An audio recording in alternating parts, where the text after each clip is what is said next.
We're going live. What is up? What is up? What is up, everybody? How's your Saturday night? We'll see who shows up. Guys, What is up? What is up, everybody? How's your Saturday night? volume down. We'll see who shows up. Guys, What is up? What is up?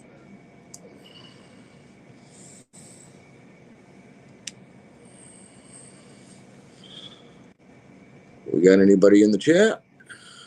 Nobody in the chat yet. There's two on. I wonder if that's us. No. Well, only if you're on streaming or on YouTube. Okay.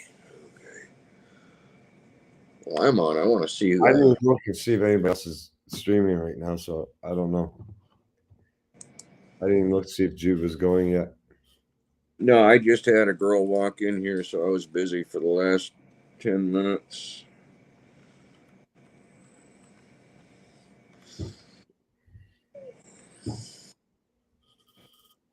There we go.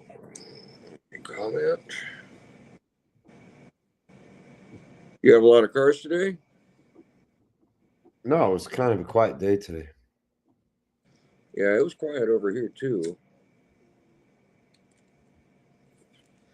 And then toward the end, we had a big rush. It was like everything happened all at once.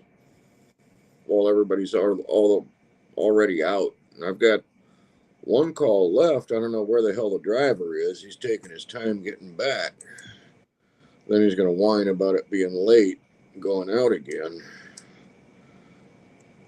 I tell you, I'm not doing this stop myself.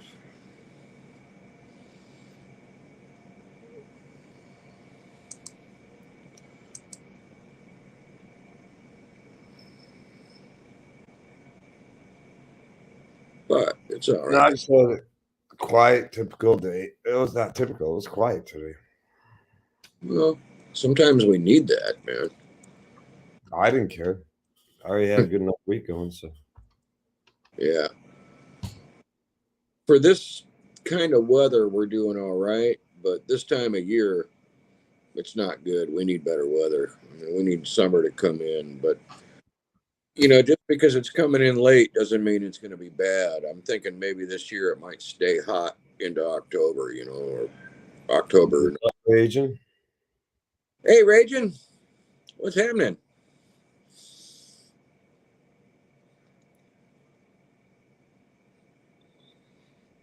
Hey, did you get the picture I emailed you of my socket supervisor? Yeah. Just rivets and scrap metal. I wanted to see how deep I could do it before I spend a bunch of money lining the top of that cart. It's Tecton shallows and deeps and Gear Ranch mids. It actually has a smaller footprint than the Ernst Socket Boss.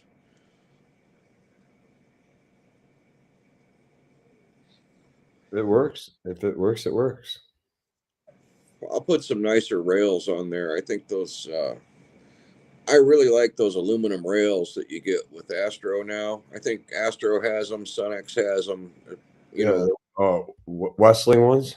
Yeah, the Westling ones. I really like those.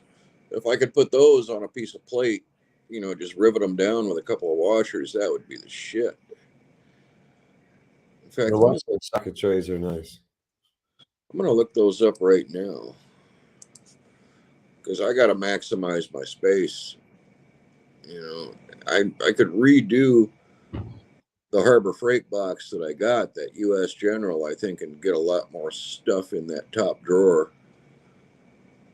But that whole deal, had I known what I was getting into, I wouldn't have bought that box. I would have bought something else.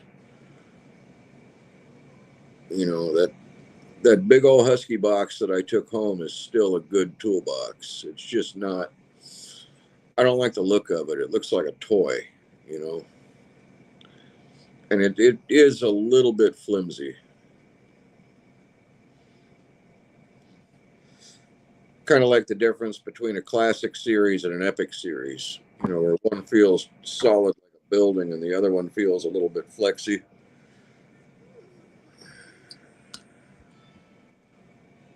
What is up, JWC Tech? Trays, all right.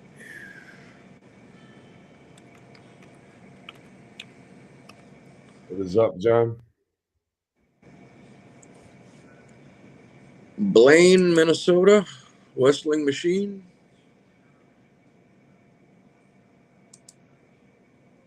What's up? Oh, I see the Westlings with Leisure.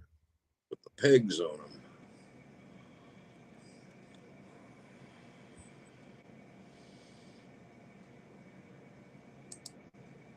Agent's asking which Husky.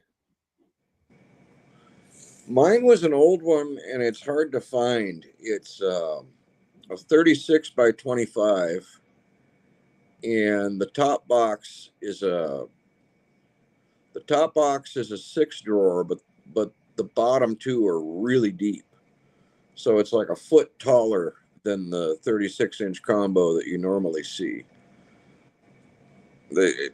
It seems like it was only available in the holidays or something, and when I compare it to one of the demo ones in the store, it feels real heavy, like it's built out of thicker steel than the ones that you normally see.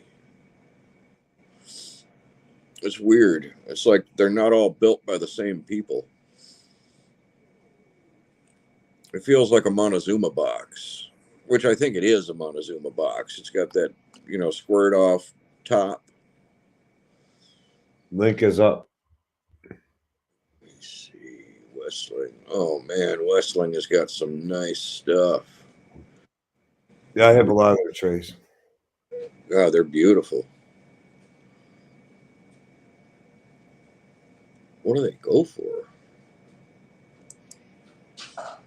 8-piece tray organizer set. They're 107. some of the more expensive ones. Yeah, they're not cheap, but that's not insane. That's really not that bad.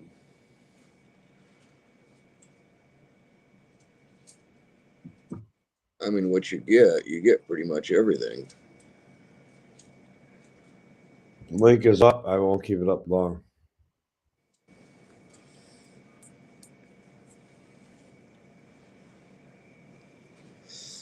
I kept looking at Ernst. I was going to just get some of their rails today.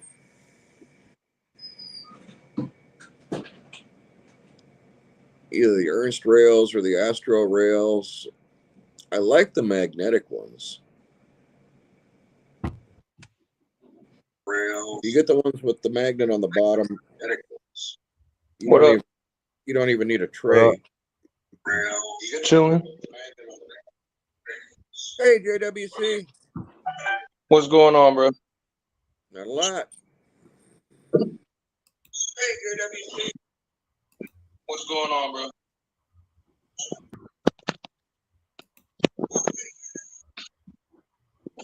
I was just setting everything up. So you was talking about these kind of rails, the aluminum rails like this? Yeah, I like those. Yeah, so Astro has the long ones, and they look just like the Ernst rails, but they got like a little clip right here, and you can pop them out.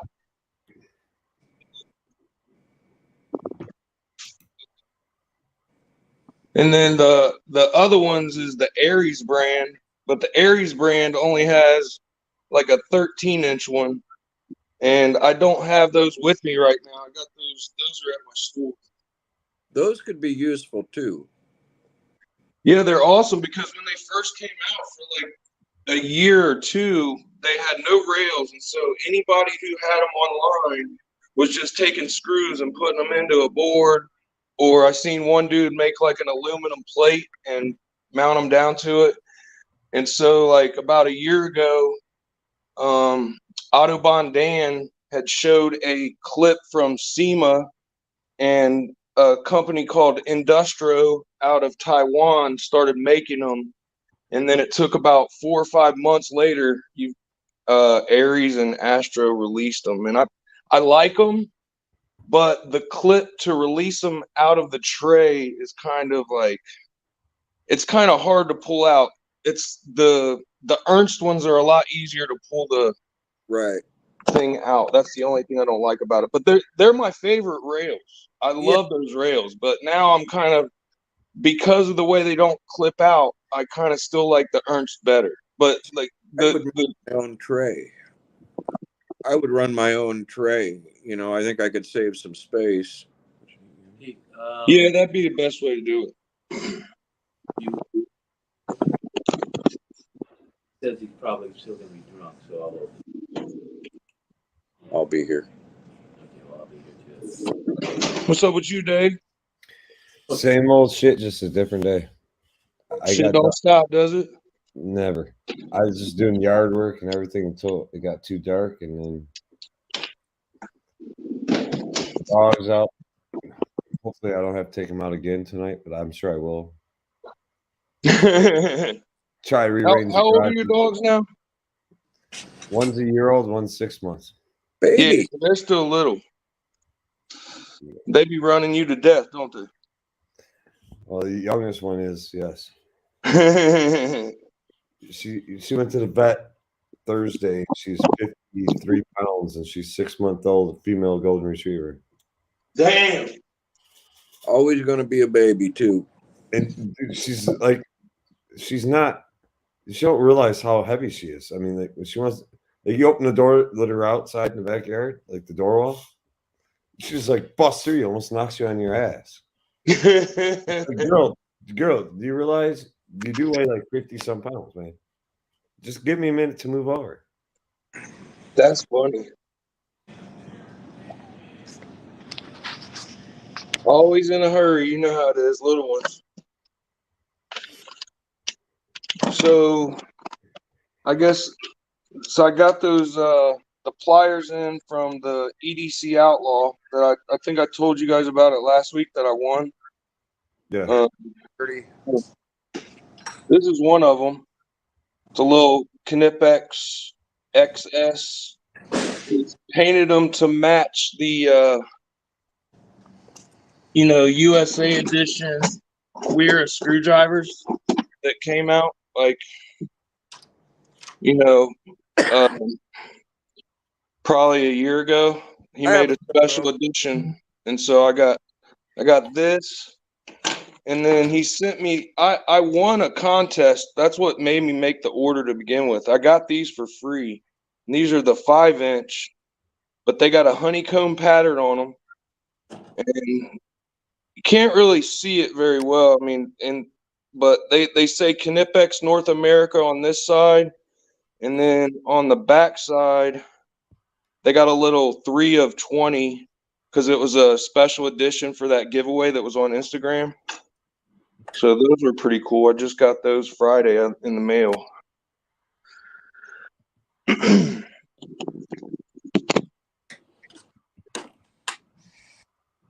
Besides that, the only other new things I really got was, like, I've always been a tool addict. You guys know that. And so over the last like 6 months, I've been trying to figure out which 1/2-inch sockets I want to go with. I've already got all my 3/8 that I want and 1/4 inch. And so I think I showed you those 80Vs, and I already had the Sunex and the Tectons, but I grabbed this. I haven't even opened it yet. It's that Milwaukee Packout 1/2-inch. Oh, that's not a bad set. And it looks like it's going to be perfect for a junkyard set, but I mean, my old one, I just put the foam in the pack out and used Sunex sockets. Well, this one, I want to just check it out and see if I like it. If I like it, I'm going to keep it. If not, I'm probably just sell the sockets and put a different socket in there. I don't know what I'm going to do yet, but I just wanted to try them out because I got a really good deal on them last week. They go for like $129, and I got them for $80. So I figured I'll try them, see what they're like, and then go from there. Yeah, I'm looking for 1/2-inch impact sockets myself. I've got cheap ones now. They've held up. They've held up great, but I need a better set. Chromes. I mean, for my 1/2-inch chromes, I've got Tectons. and there's nothing wrong with these. I mean, you're not going to break this socket, and if you are, they'll send you another one. You know, Yeah, those are perfect. I've got these 1 inch and 3/8. You do a lot more SAE stuff, right? I With do, the ice machines. I do, but I have metric. I do. There's more and more metric stuff coming. Everybody's evolving now, and our newest packaging stuff came from Spain. I'd say 90% of what I use is metric.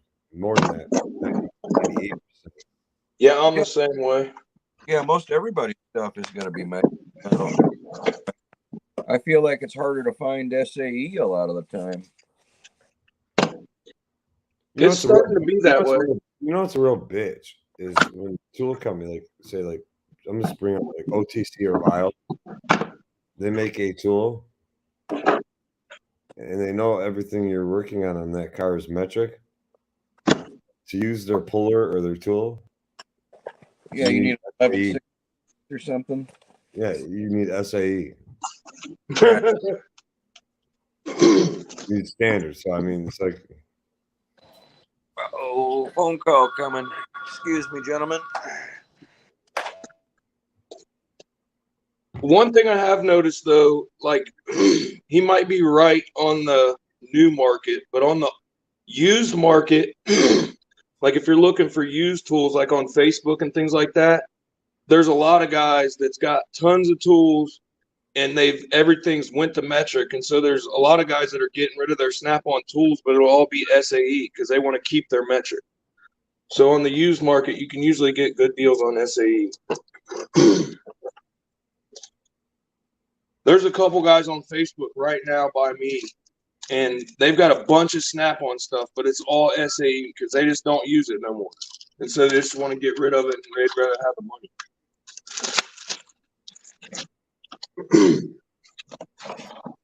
I got all kinds of shit I don't use anymore.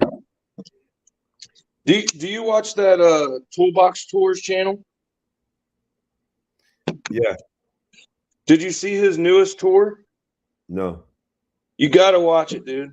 I'm a toolbox or tool in general addict, of course. So I'm gonna watch all of them. But most of them are just decent, whatever. But this newest one he just dropped Friday is the best one I've seen so far. Dude that he went and interviewed has like 5 Snap-on boxes, and every one of them's loaded with all of our favorite tools, dude. And it is sick because his dad gave him like his old box, and I guess helped him start the business. And now the younger dude is the one that got interviewed, and he's got like 4 boxes and then his dad's box, and oh my god, it's so sick. I mean, I still have my old carburetor tools and shit. I gave them up yet. You never know if I'm ever use them again. Or you might end up, building a old custom or something and need them. Well, as I'm saying, why get rid of them? I own them. I have them. Yeah, I'd be the same way. I went through my little situation a few years ago, so I kind of lost a lot of my old tools, or I would still have them too. Like I said, rebuilt my whole tool game over the last 4 years.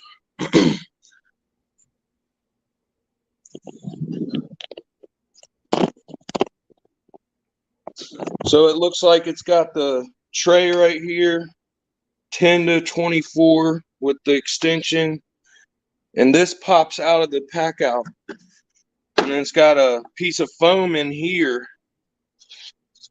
So when you sit it in here, this kind of suspends on top, and it's got a little finger lip. So I really like that. I might end up just using this one and putting the other ones in my box. I've got a big pack out that has a 1/4 inch and a 3/8 chrome set. I do too, John. Got 2 sets. Oh yeah, I got drum brake tools, but I use those for trailer brakes all the time. Brake spring pliers and brake spoons and all that stuff. I've got brake cylinder hones, but Yeah, I got some homes, I actually sell wheel cylinder homes and shit. but any of those other tools that you guys just mentioned, I had all of them, but I lost them in that storage unit about 8 years ago. I found a couple of distributor wrenches the other day. You know, with a handle that sticks out. You reach down in there and get like a Chevy or a Ford distributor bolt. I Yeah. got about 6 different distributor wrenches. So, and I actually used one not too long ago on a Chevy Camaro, 1992 Chevy Camaro. The guy's like, I can't get this car to start. I did this, I did that, threw all these parts at it. Distributor in there. I threw it top dead center, cylinder number 1, pulled the freaking cap off. Number 1, tower's right here. The rotor's way over there. I reset it, dropped it, got start, timed it. He was happy. So he's like, "What'd I do wrong?" I'm like, "You weren't on top dead center on number 1 when you dropped the distributor." Oh, Yeah, man. it was. I'm like, "No, you weren't."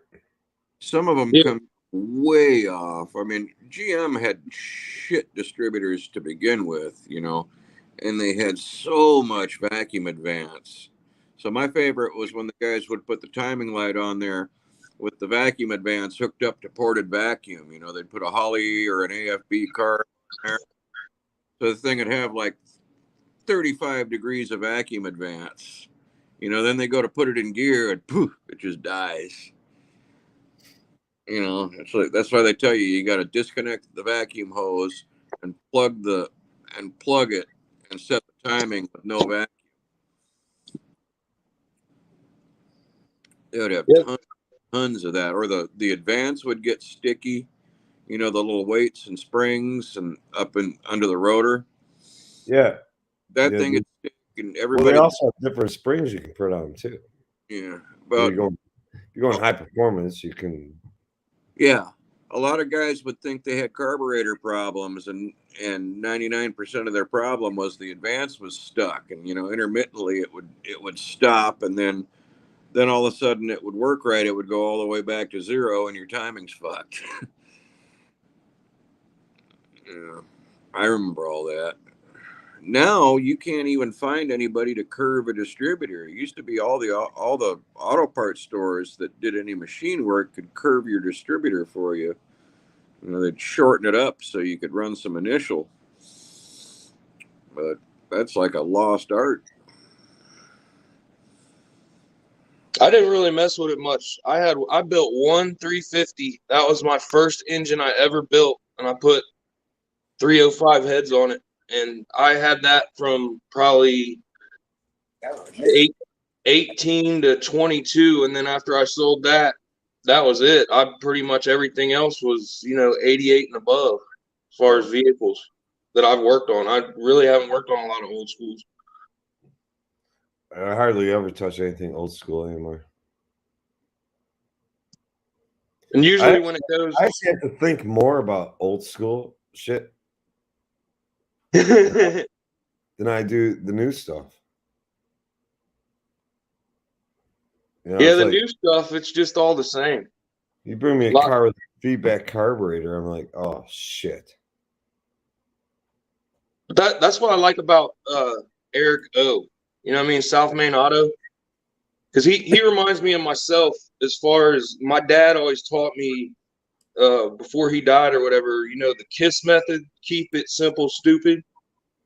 Like every fucking time, like, yeah, of course you're going to run into those certain things, you know what I mean, that are, head stumpers. But 95% of the time you go through your basic steps, you get the answer, you know what I mean? Because it's always something stupid. Half the time it's somebody else worked on it and fucked it up, or a wire, you know what I mean? It's been rubbing on something. It's always something so simple a lot of time. And even when it's something complicated, when you take the part apart that's actually broke, you get down in there and it's something simple in there. It's just so crazy. You just got to know where to go. That is very true. Very true. So did you catch any Turner stream today?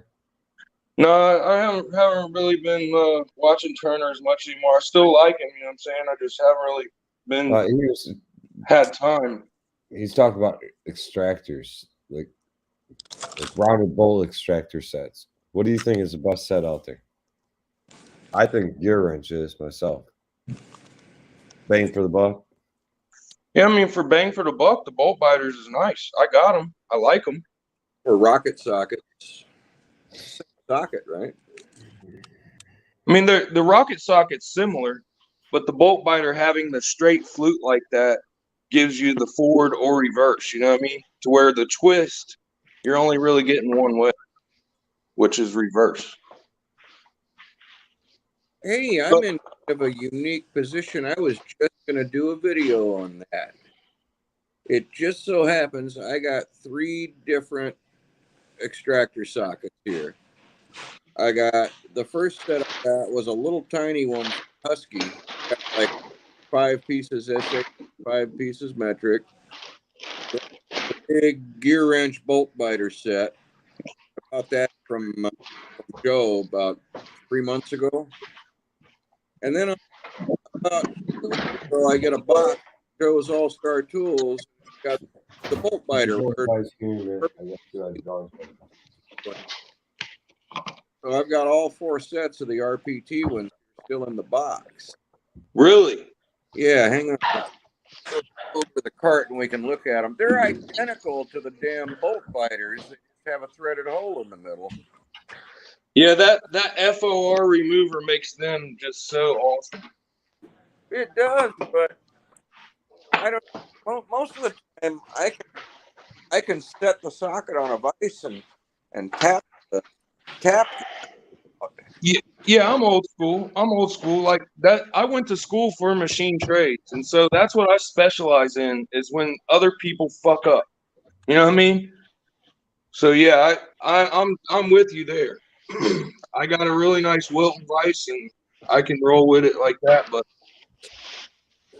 I would definitely like to have them. I've got some of the RBRT stuff, but I do not have the extractor sockets from them. I've had a couple sets of them, but every time I get them, I sell them because I make so much money off of them. So here's the only pack that I've got. The Milwaukee one. Uh-huh. I've had that this thing's pack. awesome. It's a pretty nice set. Yeah, I love that set. Remember, I made one just like it, but I put the Sunex and the Gear Wrench in it. But that's perfect for the junkyard, doing some mobile work. Here we go. Hell yeah. Do an online live stream opinion.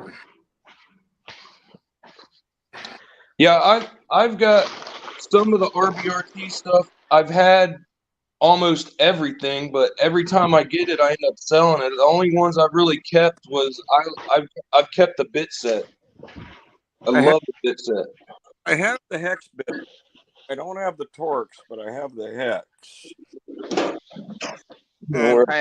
I have the hex and all the Torx. That's all I have as far as the real RBRT. Yeah, their hex is awesome, ain't it, bro? I don't have the RBRT. I have the grip edge. I've actually never used them. I always forget I have them. Oh yeah, I think I read you say that in a comment one time on a live. Yeah, I've never used a single RBRT. Because they're always in cases that are in the locker, and I never even think about them. The times I have used them, they're awesome. They fit a fastener so tightly. Even if it's a brand new fastener, I've used them and I love it. They just fit so perfectly. I'm a real stickler when it comes to an Allen head. Like, I want it to fit tightly because I don't want no chance of that damn thing stripping out. So when you put that in there and how tightly it fits, now if you put an impact on it, you could actually probably damage them though. And that's why a lot of times if I'm going to do it, I'll do it by hand. Because they fit so tight that if you hit it with an impact too much, I think it could almost damage it. Especially small. I believe that. Diabolical said he's only broke 2. Nice. Yeah, he got that last one he broke. He had some pressure under it. Second, guys, I got to write out a couple of invoices and pull those sockets out. What you working on tonight, Tarek? I'm trying to get this damn house finished up so it can go on the market next week. That's cool.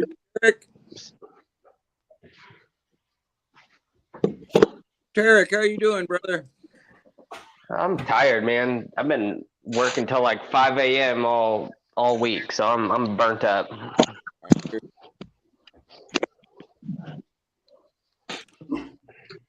hear you. Got to get that money, bro.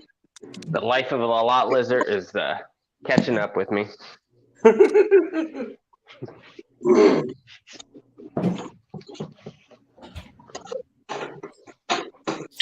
It's been a long month. Just had some packaging machines and stuff put in. Got a new ice maker sitting in the parking lot. It's going to get dropped through the roof tomorrow. And then we got to get ammonia, all kinds of.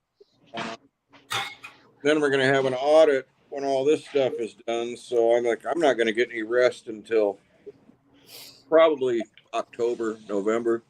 Like an audit, like a full-blown inventory audit? No, we have a third party audit system come in and they check our plant, have to be up to code, up to date, ice quality. We gotta show the ability to recall our product. How do we control pathogens? Does anybody have access to it? Can they poison? Yeah. It's a How often? food I didn't even think about that. Like by law, even though, like I'm obviously where I live is residential, but we're on well water. But by law, we're supposed to have our water tested once a year, and and send the test results into the state. How often do you guys have to have like coliform tests and all that stuff done for the ice? We probably test it every month. Okay. But it's and it comes well under what the limits are. Yeah, well, I didn't even think about people though, like sneaking in and fucking with it, dumping something in there that could, potentially make thousands of people sick. I didn't even think about people doing that kind of shit, but. Oh yeah, if you're actually making food and packaging food, you want to be controlled access. Fully get know who's coming in and out. Makes sense. Yeah, I didn't even think about it with ice, but it's true. I mean, it wouldn't take much to poison a lot of people. Oh yeah, one drop of something nasty. What was Diabolical talking about while I was gone when the doggies out? I'm sure he's talking about bolt extractors or some extractor of some type. Oh, I think maybe when he was talking about he's broken 2 of the RBRTs, maybe. I'm not sure. I wasn't. Yeah, I think that's what he was talking about. I'm on my phone, so I can't really read the comments. Drop this off first, and then go fill these guys up. Yeah, I pulled out my old Samsung just so I could open it up on the other phone, just so I could read the text or the comments. RBRT hex bits. The hex bits are good. Service. Yeah. Hex bits actually do work. They work well. I'm gonna get back. Yeah, I was saying earlier, you were probably gone. I have the hex and the Torx, but I've never used them. I always forget I have them because I open up my Torx drawer or my Allen drawer and they're in cases, so I don't even think about it because they're in the locker. What did Diabolical break? He broke a couple hex bits. I don't have those here. I have those at home, but I have RPT extractor bolt biters. That's what we got here. Yeah, Go ahead. I have the 28-piece bolt biter, so I didn't think I I wasn't so interested in buying the RBRT socket ones. And we live here on the West Coast where we really don't see, surface rust is the most rust we typically see out here. You're so lucky, bro. Yeah. So here's the RP.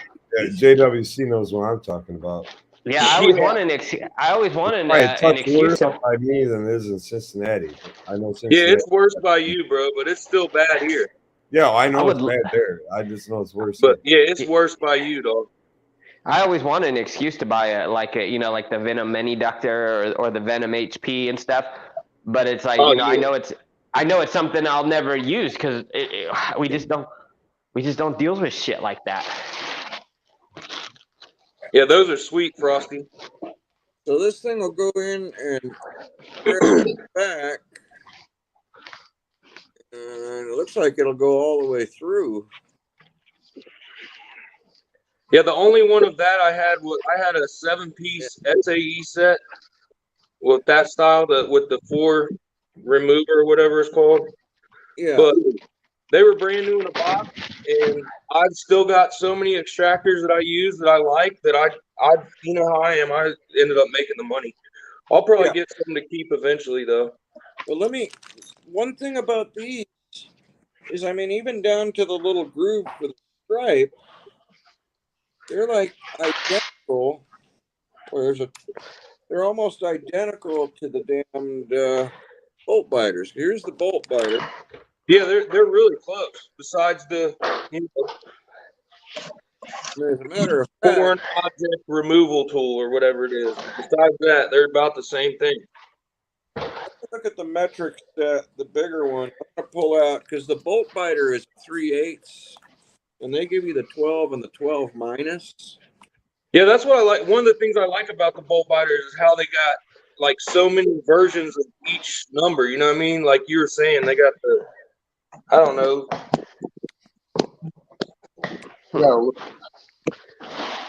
They got like the 10 millimeter, and then they got like the -1 and the +1 or whatever it is. I can't remember, but they got so many of them. You said you got the 26-piece set or 28-piece set here?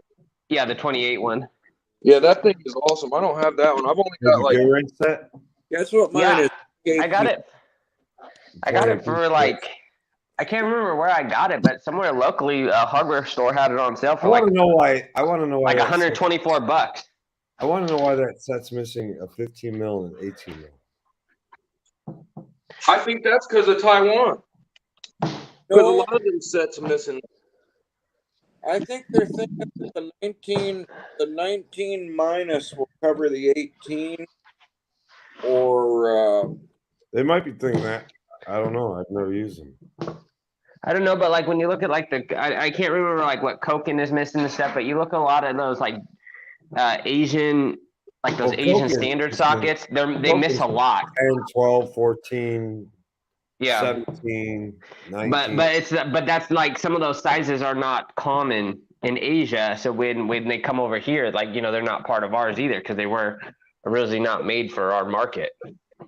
And I wouldn't be surprised if Bolt Biter was originally made for a company, for the Asian market, and now it's just adapted to the U.S. market. so here's a bolt biter and a grip edge for an object deal, right? If you look at the cut, if I can angle these right.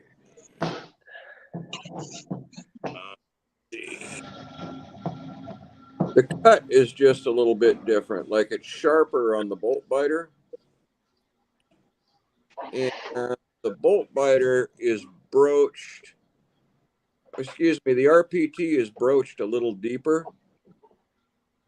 The RPT is broached just a little bit deeper down to the threads, so you can get it way down on there.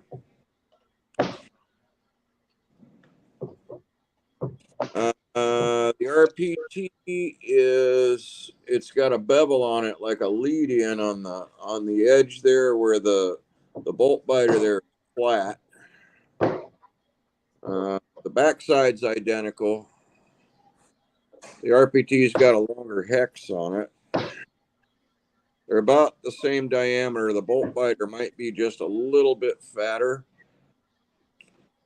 but really, practically speaking, I think the only difference between the two is going to be that the RPT is threaded and they give you that pin bolt to push the broken fastener out with.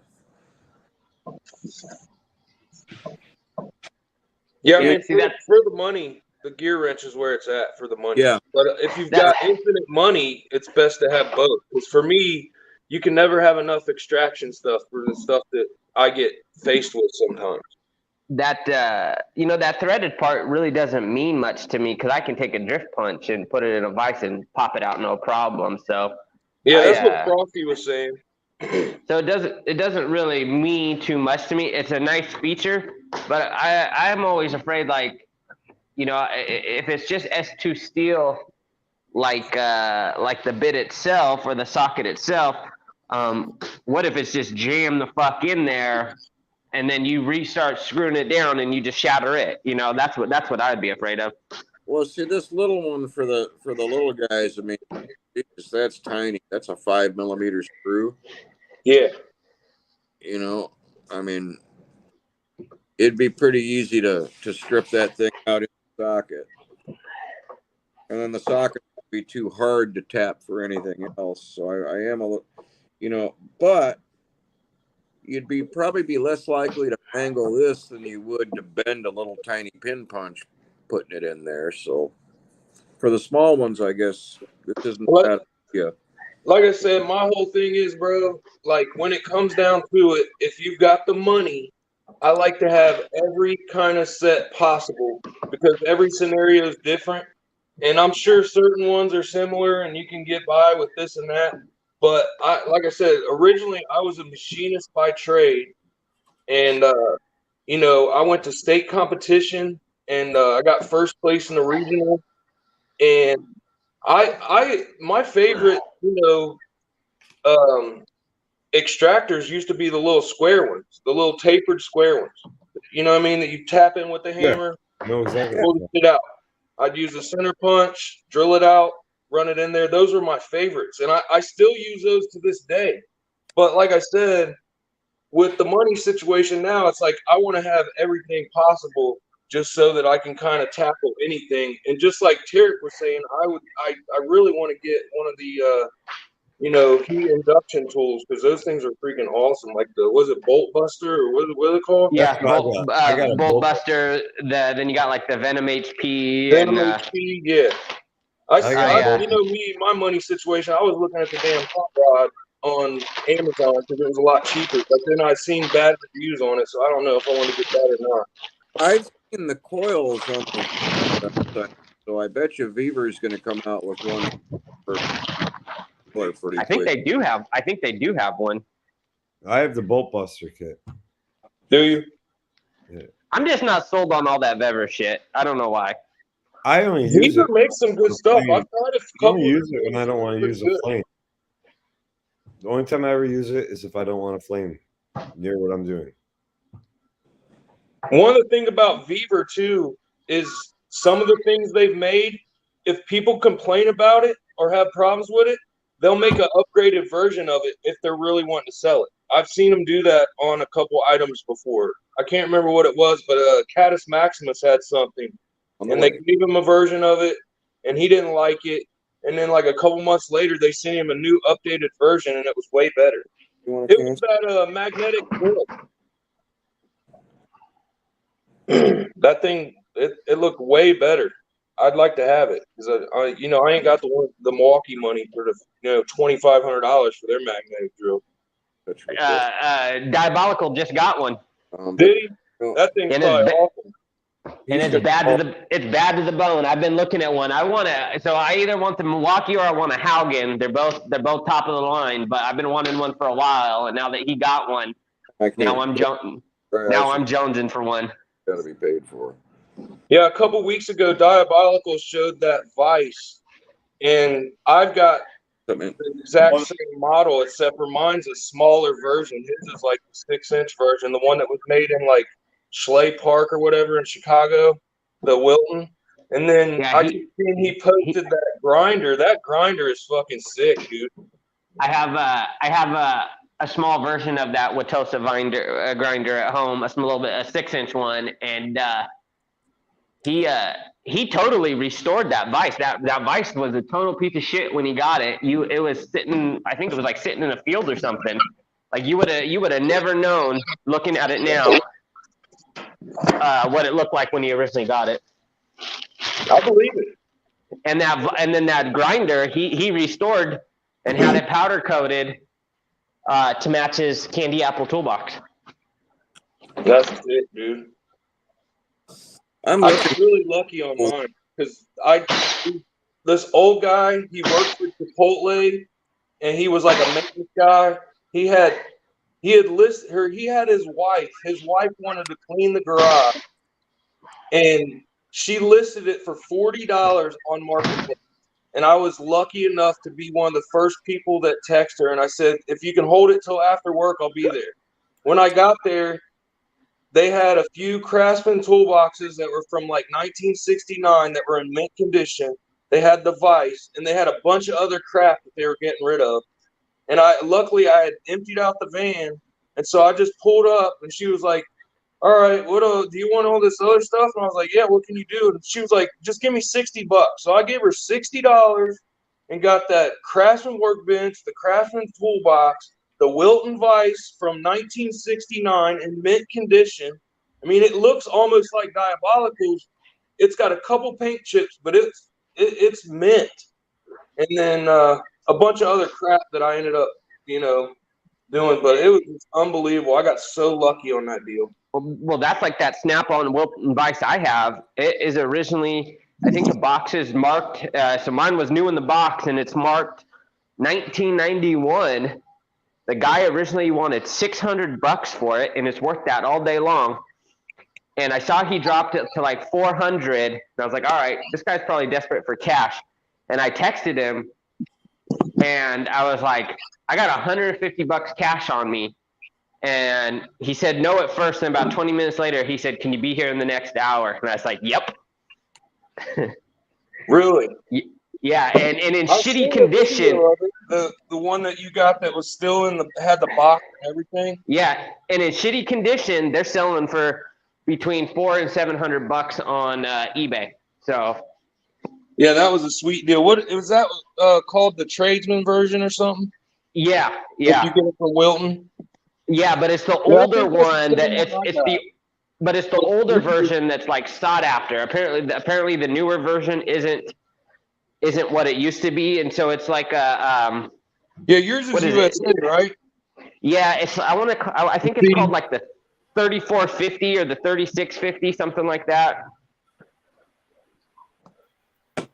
Yeah, I don't know. I got the same one, but mine's a newer one. I got it off Marketplace too. This one I got it for like, I think she wanted 90 or something, and when I got there, it had one bent tab on one side of it. Oh yeah, it was missing a screw. That's what it was. And so I ended up giving her $60 for it. But this is the newer version. I don't think this one's made USA. To where the old one here, this one's definitely USA. It had the copper soft jaws with it and everything, dude. I love this thing. But it's only like, it looks big when you see it in a picture, but when you get close to it, it's small. It's only 3.5. Where my other one is 5.5. Jesus, Turner, tell me who did it. I'm getting in the truck right now. You tell me who did it. Bro, you still haven't taken a shower? I was about to say the same thing. Better clean your eyes off, boy. You're a YouTube star now. I'm going to live this way forever. I found a raccoon family. I'm going to go home and I'm going to live with them. That's like fucking Beetlejuice, man. You ain't drilled deep enough to get a new well yet? Get some water? Oh, we got water. I'm fucking with you, dog. We're not getting a whole lot, but we're getting enough to replenish the system. So, the problem is we drilled as deep as we could until we hit the actual rock that the island is built on. Yeah, when you're that low, you're pretty much fucked. If you're not getting water by then. all we're getting is just the bed. We're getting a decent amount where it's all bedrock wash water. So the water that's basically stuck in the bedrock we're getting. So How do you keep from getting salt if you're on an island? it gets filtered through the ground. See, the fresh water comes from the rain, lands on the top of the hill, soaks into the mulch, then slowly makes it through the clay. So the clay filters it. Then the sand below the clay filters it. Then we got all this bedrock that it flows through. And it eventually goes down and finds holes to sit in. And the more that it rains, the more fresh water we'll have. Makes sense. Yeah, but if it was our property and we actually owned it, we'd actually get a company come and drill well. But because we're just leasing and we plan on moving to the property on the mainland and hope in a couple more years, why waste our money on something that's not ours? Right. Why? Why? So how has JW been doing? I've been doing good, bro. Nice. So what's everybody's opinion on the M12 Fuel Insider, the low profile ratchet with the pass through or whatever that they just came out with? Extremely awesome for the construction Good for industry. mechanics, great for construction workers. But here's the deal though. For mechanics, I think it still has its place because in the standard set it comes with the adapters to make it a 3/8 or quarter inch ratchet all in one. So for someone that doesn't want to buy two different ratchets, it's a good option for them to have two ratchets with good speed and decent amount of torque. So I don't think it's bad. I just think if you're using it for a pass through, it's limited. But I think I was telling Turner this earlier. I think the biggest problem with it is like a lot of the videos you see on it are strictly mechanics, and they only think about it in the mechanic sense of view. But for industrial electrical applications, plumbers, a lot of other fields, it's a great tool. Yep. And not only that, it's an extended reach. It's got a small head. Like for the construction industry, I wouldn't have mind seeing actually a larger head on it, but not going to cry. I personally, I'm not going to cry about it. I'm going to get one because it's a good upgrade to my old Black & Decker. That Black & Decker's tired. And they'll end up making. I know some people were saying, "Oh, but you always need extensions." Well, like I have all the gear inch pass throughs. They all have extensions, and eventually, I think that you'll see that you can get they'll introduce extensions too. So. Okay, on that situation, just when you first that's all you need is one man. You can put the quarter inch adapter and 3/8 adapter in it, so you can already use extensions. They're just not pass through. Yeah, but my thing is that like eventually they'll come out with the pass through extensions. If you need them. Right. These things. And then secondly, it's more torque. It's 60 foot-pounds to where the regular high speed is only about 35 or 40. So. I mean, I really think it's going to pop off more than some of the older pass-through sets have. I disagree with most of the people's views on them so far. I really people like. Thank you, Shannon, for letting us know. And I'm so when it comes out as at $299, it is going to come, not with a battery, of course. At $399, you'll get the battery charger and everything. At $299. You at least do get the metric sockets with it, and some people were saying that you didn't. But no, you get the metric sockets and you get the two adapters. So you're basically getting a quarter inch of 3/8 ratchet and the bit adapter and the basic metric kit. So like it's not bad. It's not bad for the price. I think for the dollar wise, because of it being a pass through, it does give it extra versatility, and its head seems to be more compact than their high speed. It actually looks I think it's built off the new high speed low the newest generation high speed with the small head is what it looks like it's built off of.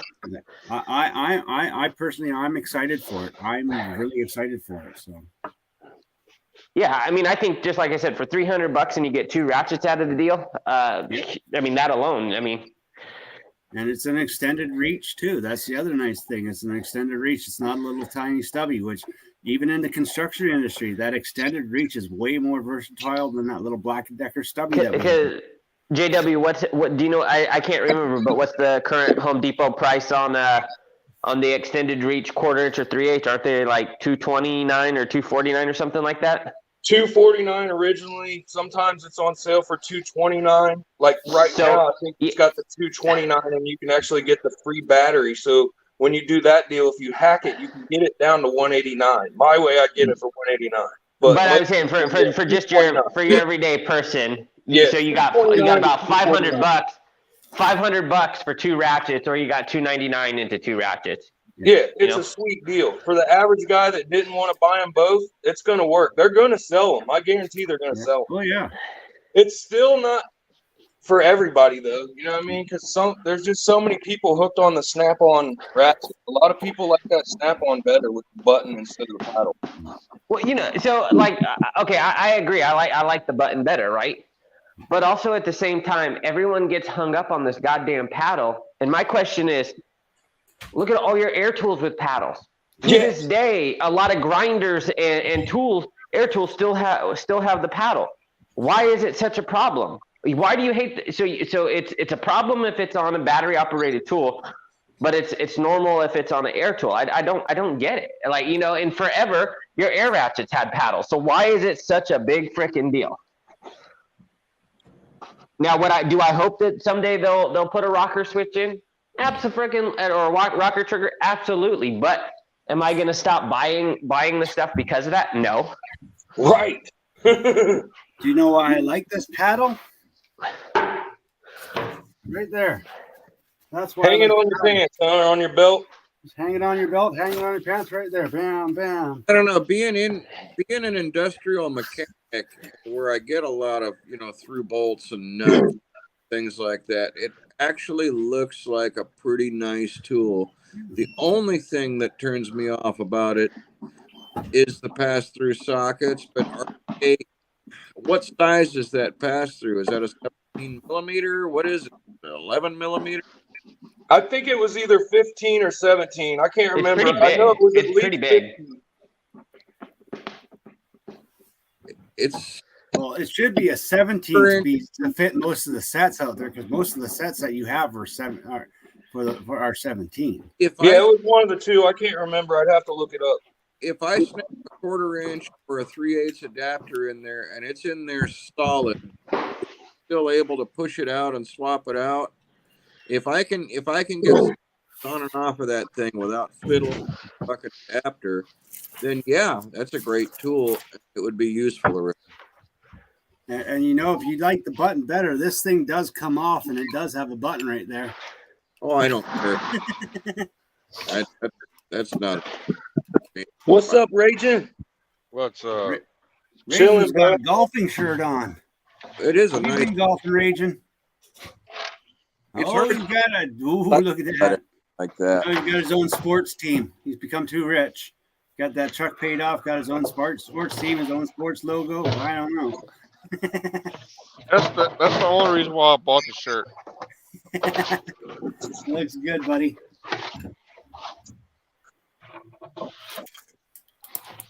So that paddle switch, like you were just talking about, Turner. If you took it off, you know how it's got the little button thing. That little button thing's got a tab on it, and you can pop that little thing off. And so if somebody had a 3D printer, they could pop that tab off and make their own rocker switch, or not really rocker, but just like a button switch would be cool. I was looking at it the other day, and I was thinking, like, damn, you can pop this off and make your own 3D printed trigger. Mm-hmm. If I was talking about getting a 3D printer 2 years ago. I just haven't got one yet. I never have enough time. But when I do get time, I'll get another one, because I've had stuff like that back in the day, because I used to program and shit. Remember I told you I used to work on phones for like 5 years? And yeah, I want to get a 3D printer. That'd be sweet. I just never had time for that. I just send, my brother has a couple of them in his office, and I just let him 3D print everything for me. I don't use anything that's got a paddle switch on it. If it's got a paddle switch, I throw it the hell out because I was paddled so much throughout my life. I can't stand no paddle switch. Well, I still like being paddled though, so. Tarek. Yeah. You know, We're not going there tonight, Tarek. if you're heavily invested in that 12 battery farm, I guess this. Tarek is heavily invested in the back end.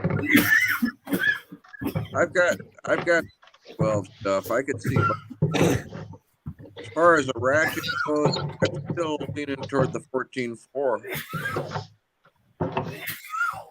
But He was dying. head on that thing, Dying. that is a really nice ratchet. I can't knock that thing.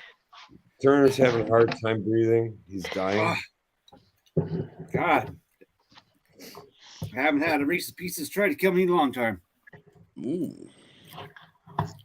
Tarek, Yep. you got the 1/2-inch Milwaukee sockets, right? Yes. How do you Chrome, like the Chrome or the Impact? the impact? I like the Chrome better, but the Impact, the new Impacts are nice. I kind of like the old Impacts better, but I don't like the old style better, if that makes sense, because they were The kind of older- like the old.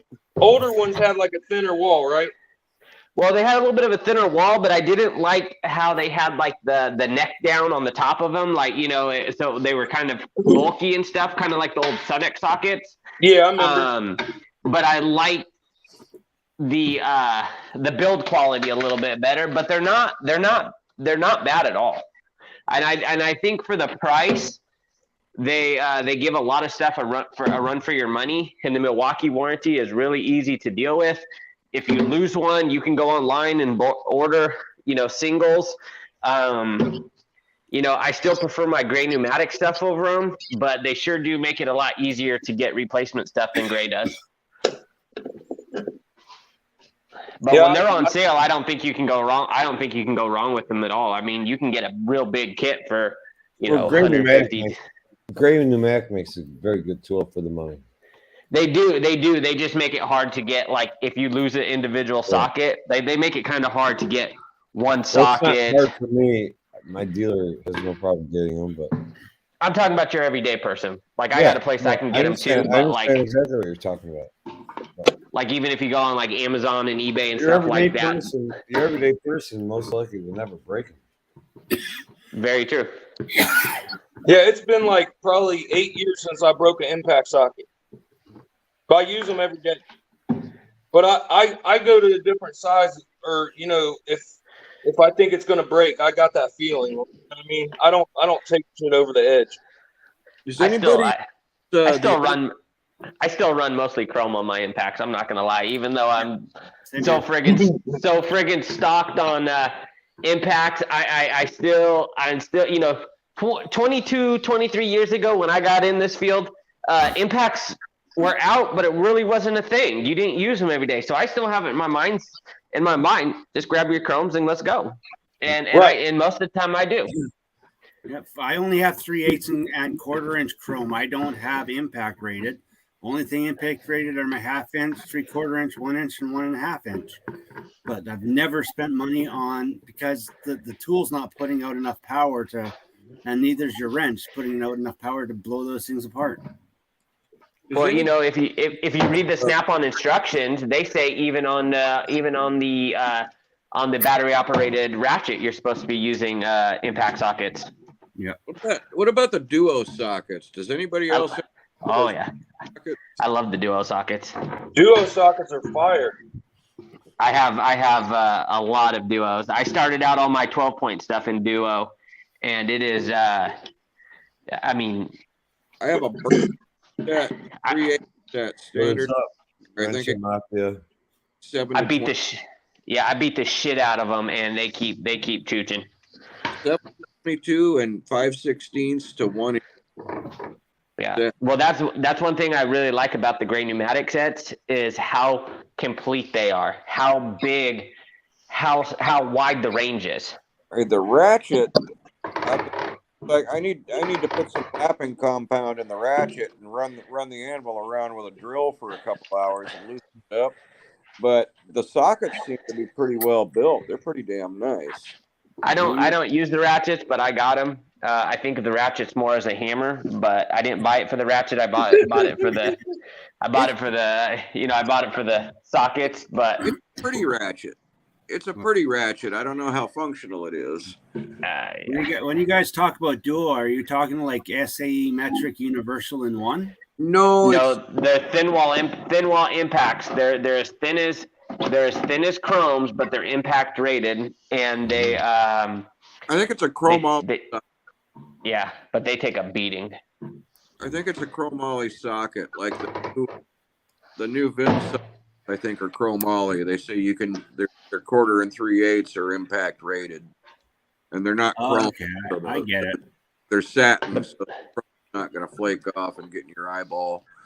Yeah, the whole sales pitch behind them from GP, from Gray Pneumatic, was that you can buy one set of sockets and do both work. You know what I mean? Basically, impact and chrome. That's exactly why I started with them in the 12 point. And like when everyone talks about, oh, if you were a new tech, what would you get today? And everyone says, oh, I would go straight to impacts. I always say I'd go straight to the duos, because you get the benefits of both, and they're not expensive.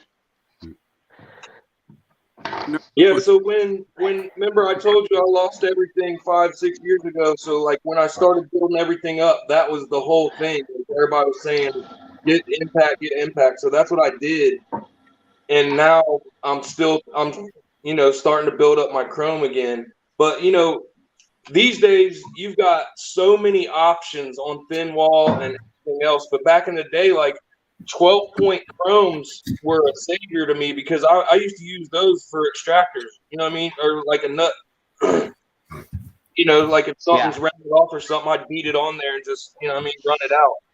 Because a lot of times it's got that thinner wall and you can get it in tighter places. And I'll still do things like that.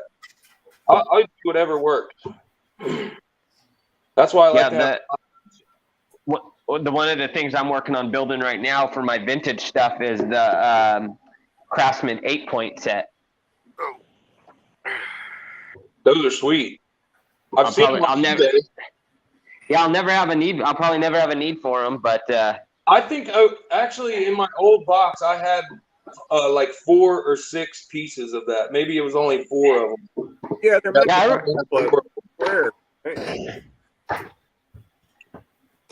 But I figured if I'm gonna build the vintage box, I better build it right. So 8-point it is. Those were meant for pipe plugs. Yeah, pipe plugs, some old tractor stuff like that. But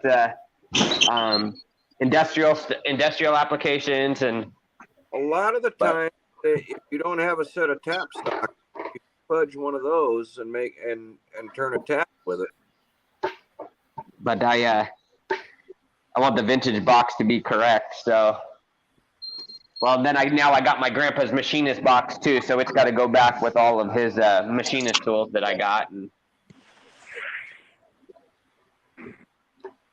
But I want to get it restored. I might go get it. It's like a hammer tone finish, and I might that place Lead Tech that did the gold wrench for me.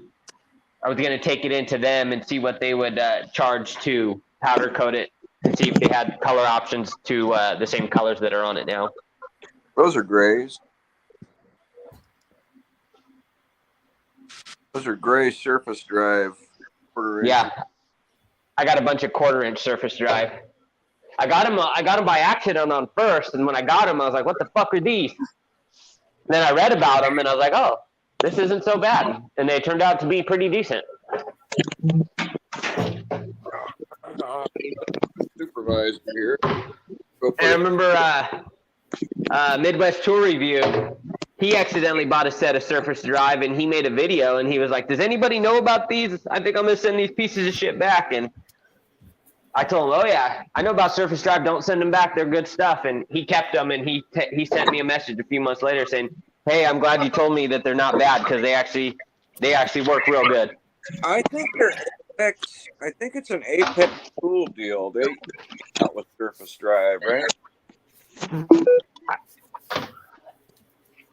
I don't know because I think Gray Pneumatic is its own deal. I don't think that they're owned by one of the bigger guys. I've seen some Koken that says Surface Drive on it, and I've Yeah, but the Koken Surface Drive looks different if you look at it. yeah. The Surface Drive looks just like the Matco Pro. What are they called? Pro non. The Wave Pro, not the Wave Pro non-slip or whatever. Yeah, Pro non slips. Yeah. That's Met Wrench, isn't it? It looks like Met Wrench to me. That Matco one, it looks just like a Met Wrench. I've seen the Met Wrench, but I don't know it by heart. I've never had them. I almost bought some just cause, and then I was like, I don't know, this shit looks like a gimmick. Some people swear by them. I know CP loves those Pro non-slips. No, I was talking about the Met Wrench. Oh, Met Wrench. Yeah, the Met Wrench. I don't know. I always thought that was a TV gimmick. Yeah, it looks like QVC shit to me. So Yeah. I thought it was a gimmick until I seen it on Torque Test channel, and then like, well, it's decent, I guess. It did better than everybody thought it would. I bet you could buy it on the knife channel at like 4 in the morning. you can find them on eBay. You can find Met Wrench sets on eBay pretty cheap. Yeah. Yeah, the only Gray Pneumatic I got is a 1/4 inch deep magnetic set, and then I got a 12-point shallow half-inch set up to 32. Oh, I got. Otherwise, I got a bunch of Sunex, which is basically similar, but grays are a little bit more. They're more refined. You know what I mean? I They got better I really, a lot. I don't like Sunex at all. I really don't. I don't like the Sunex is broaching. good. I don't know why. I just never cared for Sunex sockets at all. That's what I got for a good deal when I first started building my tools back up, and so I grabbed it and I liked it. But then after I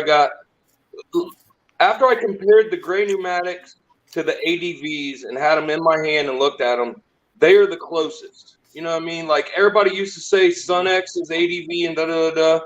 Yeah, some of them are, especially the older ones, but the newer ones are more similar to the Gray Pneumatic. They're not. Yeah, you're right, but they're really similar. I would not be surprised if they're out of the same factory. My understanding is that Matco ADV and some of the Sunex stuff is coming from PTP Performance. Right. Yeah, and so yeah, they're making Sunex stuff, but they're not. But it's it's not like the same exact thing as Sunex. I think Right, exactly. it's the same blank, but there's different operations or different. That's more of what my thoughts were. Is there's different operations because I thought all three of them technically were coming out of the same factory in Taiwan, and it's not affiliated with any of the three companies. I don't think that contracting it out. I don't know for sure though. That's just from my research. Blank is the same. The blank that they make the socket out of is the same, but once it gets broached and once the machining gets done, that's where it changes. There's a different CNC program that makes them. Whatever the parent company specifies.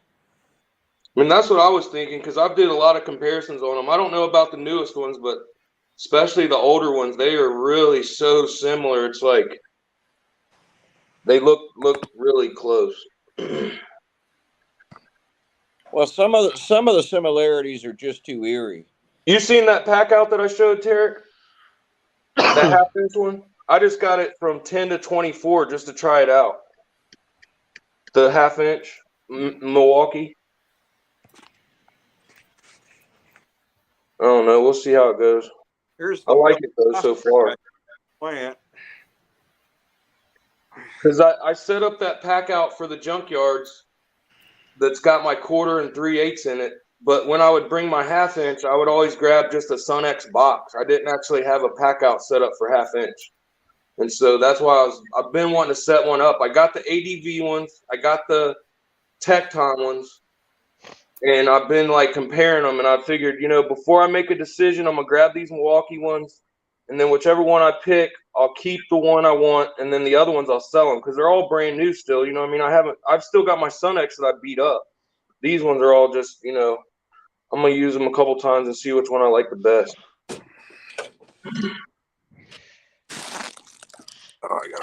I finally got my Koken order in from the Memorial Day sale.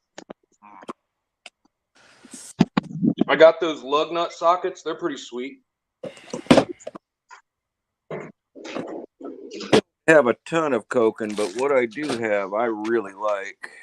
Yeah, these things are freaking awesome, bro. They got the little sleeve on them. They're super thin wall. And then I grabbed the nut grip, but I got the nut setter style. They're pretty nice. And then I got the spark plug sockets too. A lot of people give good reviews for the spark plug sockets. I've got the snap-on ones, but I figured I'd give the Koken a try because it looks like a different style. You know, it's got a clip in there instead of the rubber. Yeah, I'm looking for the hex set that I have. I was going to show you. They have a nut grip hex socket, and they've got a clip around the end that holds the inside of the hex. Yeah, those are cool. I seen those. I need a set in SAE. I don't know if they make them in SAE though.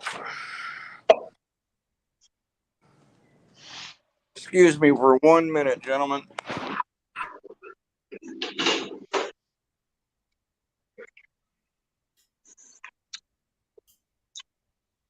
This is that nut grip nut setter for the impact driver. Look pretty sweet.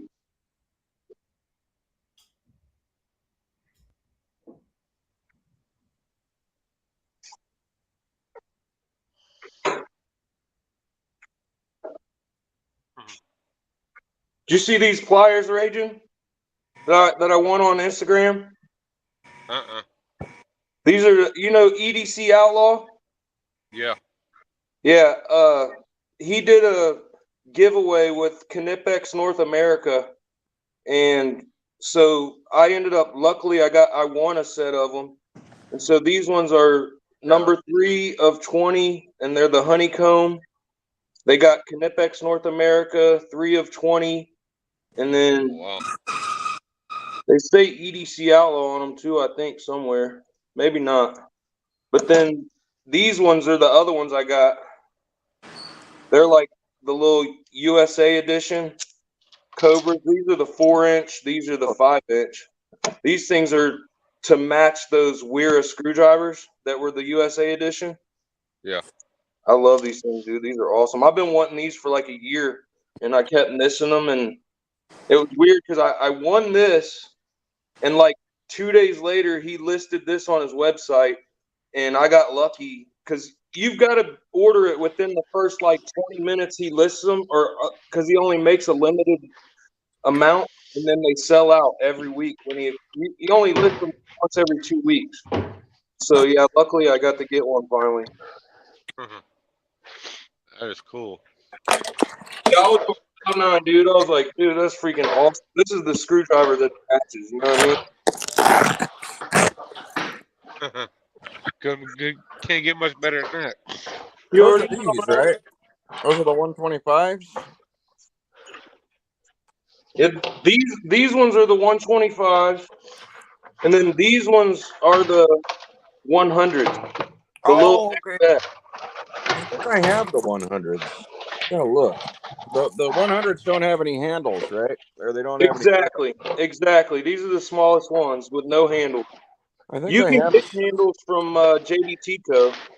He's got the little green handles or whatever, but I'm just gonna leave them like this. These are more for like my tool addiction. I probably won't be using these that much. I like the 125s so much that I threw the 100s in here, and I don't really fuck with them. Bro, I'm the same way. Like before I had those, if I was gonna get a small pair, the 125 is about as small as I need. The 100s is just Right. too small. Right, some of the stuff I've got 2 and 3 of, it's so good. And I'm kind of a oddball. I am an alligator fan too. I like the alligators just as much as I like the cobras. Yeah, I've had a few pairs of the alligators, but I ended up I just pretty much stuck with all cobras now. They are nice though. And you don't have to push the button. You can just use it just like a regular channel lock, which is nice. My favorite are the giant cobras. I love those. The big 24s. I love them. The biggest ones I got are these are Mac branded. I think these are the P16s. So what does that mean? 16X? Yeah. I guess. I've seen the 24s, but I ain't got them. Yeah, they're not an everyday thing, but when you need them, man. Yeah, these are 16X. And then I got channel lock all the way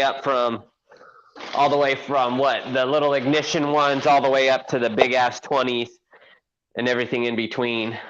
But Yeah. there's just something about the Knipex though that hits a little different. It's the teeth and the way they grip, bro. To me, they grip better. I don't know how people can not like them. They grip so well. If you need grip, I mean, as far as pliers go, if you're not using Snap-on and Knipex, there's something wrong. Like, those are the best pliers ever. Snap-on and Knipex. If you got that, you can do anything, bro, as far as pliers go. That's 100% truth. 100% truth. The Knipex will do things that channel locks won't. Yep. It's rare, but they will do it. I got a few pairs of Knipex. I've got both. You know, I think every tool has its place. You know, so I'm not going to say one is all around better than the other, but there are places where Knipex will do things locks won't. Yeah, the teeth on the Talon grip, you know, just the regular slip joint, they just fight. You know what I mean? That's what I really like about them. Snap-on knew what they were doing when they made those Talon grips. I mean, they hit the nail on the coffin with that one. Yeah, I want it. Yeah, these things are freaking awesome, dude. Oh, here's my Kokens. These. 930. The 47 ACFs. Yeah, these are the 47s. I did not get the 46s yet. I was supposed to, but I didn't. Are those the ones that's got the ring on them? Yep. These You are the, already got them? You Yeah. just got them in metric, but you need standard. I'd like to have a set of standards like this, but these are kind of Yeah, those are freaking awesome, dude. I want those back. Yeah, I like the length of them. The length. It's a 12, 3, 4, 5, 6, 7, 8, 10, and 12. Not a bad. Bless you. Thank you. And it comes with Frosty socket supervisor rails on it too.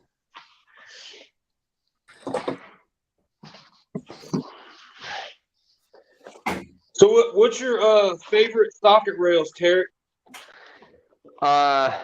So I still use the Hansen peg style, but I've been using a lot of the Ernst socket boss for one reason and one reason only is that the Hansen, you know, just because the Hansens are classic, and I used to run a lot of Mechanics Time Savers, and back in the day, I actually, Sean, who owns Mechanic Time Savers, I actually, when 1 year in Vegas, I actually had the chance of meeting Sean's dad when Sean's dad still ran the company. So I used to run a lot of Mechanics Time Saver. They just don't fit everything. They're kind of behind the times. Same thing with the Hansen. So the Hansen's, like, all my chrome stuff from 1/4 inch to 1/2 inch is all Snap-on. So it fits all that stuff fine. You know, it fits all the standard Snap-on sets. But like once you get into the gray pneumatic stuff, they have such a wide range like their half-inch set goes from what 3/8 to 1.5 inch or something like that. Well, that doesn't fit on the standard Hansen rail.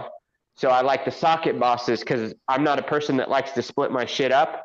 If it's a set, I want it as a set. I don't want 6 sockets on another rail or another drawer. You know what I mean? So I've been using a lot of those Hansen, those Ernst socket boxes. I like them because they're made in the USA. I like them because you can interchange them. I like them because they come in 3 rails. I like them because they got a lot of colors. They got and they're not terribly expensive either. So I like the Westland socket trays. yeah, I like the Westling, but they're kind of expensive. And again, you're also limited. Again, you're also limited on how many sockets can fit on each one. Yeah, you're limited, but they're nice. So That thing is fire, dude. Looks so nice. I don't know why, but when it comes to socket organization, I'm kind of cheap. I'll spend good money on everything else. I tried Toolbox Widget. I was really, really disappointed with Toolbox Widget. Not only their customer support, I was just really disappointed with so I tried their wrench setup. Their wrench setup took up more room than I was anticipating. Yeah. I actually had less room using the Toolbox Widget than I had it doing the way I was originally doing it. So what's that new know. tool? That like organizers thing. They're still every day. Tool Grid. Yeah, I've thought about Tool Grid too, but my boxes. Classic Lines Automotive. You're talking about the Alien Space Savers. Yeah, I don't really. Are they? But I don't know. printed. Yeah, I don't know about all that 3D printed shit, and I don't know how hype I am on. You got to slide that rail, and I don't. Originally, Toolbox Widget was 3D printed too, but then they ended up getting it molded. You know what I mean? But it was. Yeah. I remember seeing the file for it on Thingiverse 5 years ago before they painted it. Also, screw Toolbox Widgets because they're a dime. Their original designs on some of their stuff isn't even theirs. It is stuff that was. I don't mean to cut you off, bro, but did you see Ernst at the new tool show this weekend? I didn't. Ernst just dropped their version of Toolbox Widget for wrenches, and it's called the Wrench Pro. And I tried to check it Google out it immediately when I seen a picture from the show, but it's not showing up on Google yet. But there's I think Text Toys, or no, it was Ernst's Instagram account. When they showed a picture of the booth at the show, you could see it in the front. It's called the Wrench Pro, and it looks really similar to the Toolbox Widget, but it's got its own style. It looks pretty cool. I didn't mean to cut you off, but oh no, you're good. But I'll tell you, I'm not. Another thing, I like Toolbox Widget because it's owned by veterans and all that kind of stuff. One thing I don't like about them though is some of their designs that they use aren't originally their designs. They were stuff that was on open source, and they just were smart enough to use it and then get patents on it. But lately, they're coming after the small guys and threatening to sue them for using some of these designs and selling them on Etsy and eBay and stuff like that. And I know of one person that we all know of, but I'm not going to share his name. And it's bullshit. I think it's bullshit. It wasn't your original design, and now you're going off a guy that makes nothing. Bro, I totally agree with you because remember my first argument with CP was the Toolganizer thing. I was talking about getting a 3D printer, and they were all talking shit about not getting it, and you shouldn't do that and all this. Spend your money. It's like, well, I like spending money with people. Don't get me wrong, but the files are free. If I had the time, I would just do it because I like making my own shit. You know what I mean? And files have been out there for years for the Toolganizer, for the ones that you're talking about, for the guy that we know, for the ones that Toolbox Widget, all of them. The files are out there. And so they shouldn't be doing that to people, but that's what happens when people get money. They shut other people. They don't want other people to get money. It's just all the same, you know what I mean? Yeah, and so, Toolbox Widget now has money for lawyers and all that kind of stuff, and these people, the people we know, they don't have money. They don't have money for lawyers and going and after that kind of fight. And it's and you're talking about people that are not making livings off of this stuff. You're talking about people that are maybe making $50 to $100 a month. You know, Damn. and it's just it's bullshit. It's not even really affecting them. But no, yeah, but because the design is similar, and you know, Tool Widget went on open source, got the thing, you know, got the files, made a couple changes, got some patents on it, and then you know, now you got some corporate lawyers that got bored over the last week, decided to go on eBay and Etsy and all these places and start, you know, shutting people down, and it's bullshit. Return and take off. I think so. So on the socket organizer deal, like I'm similar to you. Like me and you got so much in common. That's why I've always liked you, Terry. But like, so when I first got my shit together, you know, I had to get an affordable kind of deal, and so I went with these. They're like a 4-row metal plate that's got the cheap plastic rails on it that you get on Amazon. They're like $15 to $20. Everybody Those are those and stuff, right? and Which ones that sell those? the rail itself is the same rails that Matco uses when you buy sockets from Matco. Those little blue rails that they use. Oh yeah. But it's got 4 of them on it. Okay, well that was a budget deal, and so I used that when I first set up this box, and they work fine. But so another thing was, like, if you go to Harbor Freight, you can buy the rails individually. They're a cheaper brand, not as good quality, but they, you know, the little the little metal spring ones. the little clip. No, I'm talking about the plastic ones. You can get things at Harbor. Okay. Oh, I didn't know. I don't go to Harbor Freight that much, so the only ones I remember at Harbor Freight are the little metal spring ones. I didn't know you could buy the little plastic ones there now too. Well, the reason I went there to get them is because they're only like $3 or $4, and I would take the, you know, the little piece that the anvil piece or whatever. I would take all the 3/8 ones out and put them on so I could make an all 3/8 thing instead of having to buy packs of 10 for like $8 off Amazon. And so, anyways, I set it all up. I like them. It's the same thing that Theo uses basically. Theo, he's got the full grid, but when it comes to the socket, he uses those same things, and he just screwed them down to the board. Well, I like it, but then, you know, I've got money recently, you know, keep my shit together. So the next thing I tried was I liked the aluminum that Ulta had and a bunch of other companies had that Frosty was talking about when I first got on. And so I got the aluminum rails, but they had no way to mount them down. They just had holes in the end. So you had to either screw them down. Well, Astro came out with a tray form, kind of like the Ernst tray. And so I tried that, and I didn't really like it. So I've got to where you're at. Now I'm redoing this new Snap-on box that I got, and I'm thinking, like, I bought like 5 or 6 of the Ernst rails. I got the socket. I got a couple of the 2 ones, and I got like 4 of the 3 ones.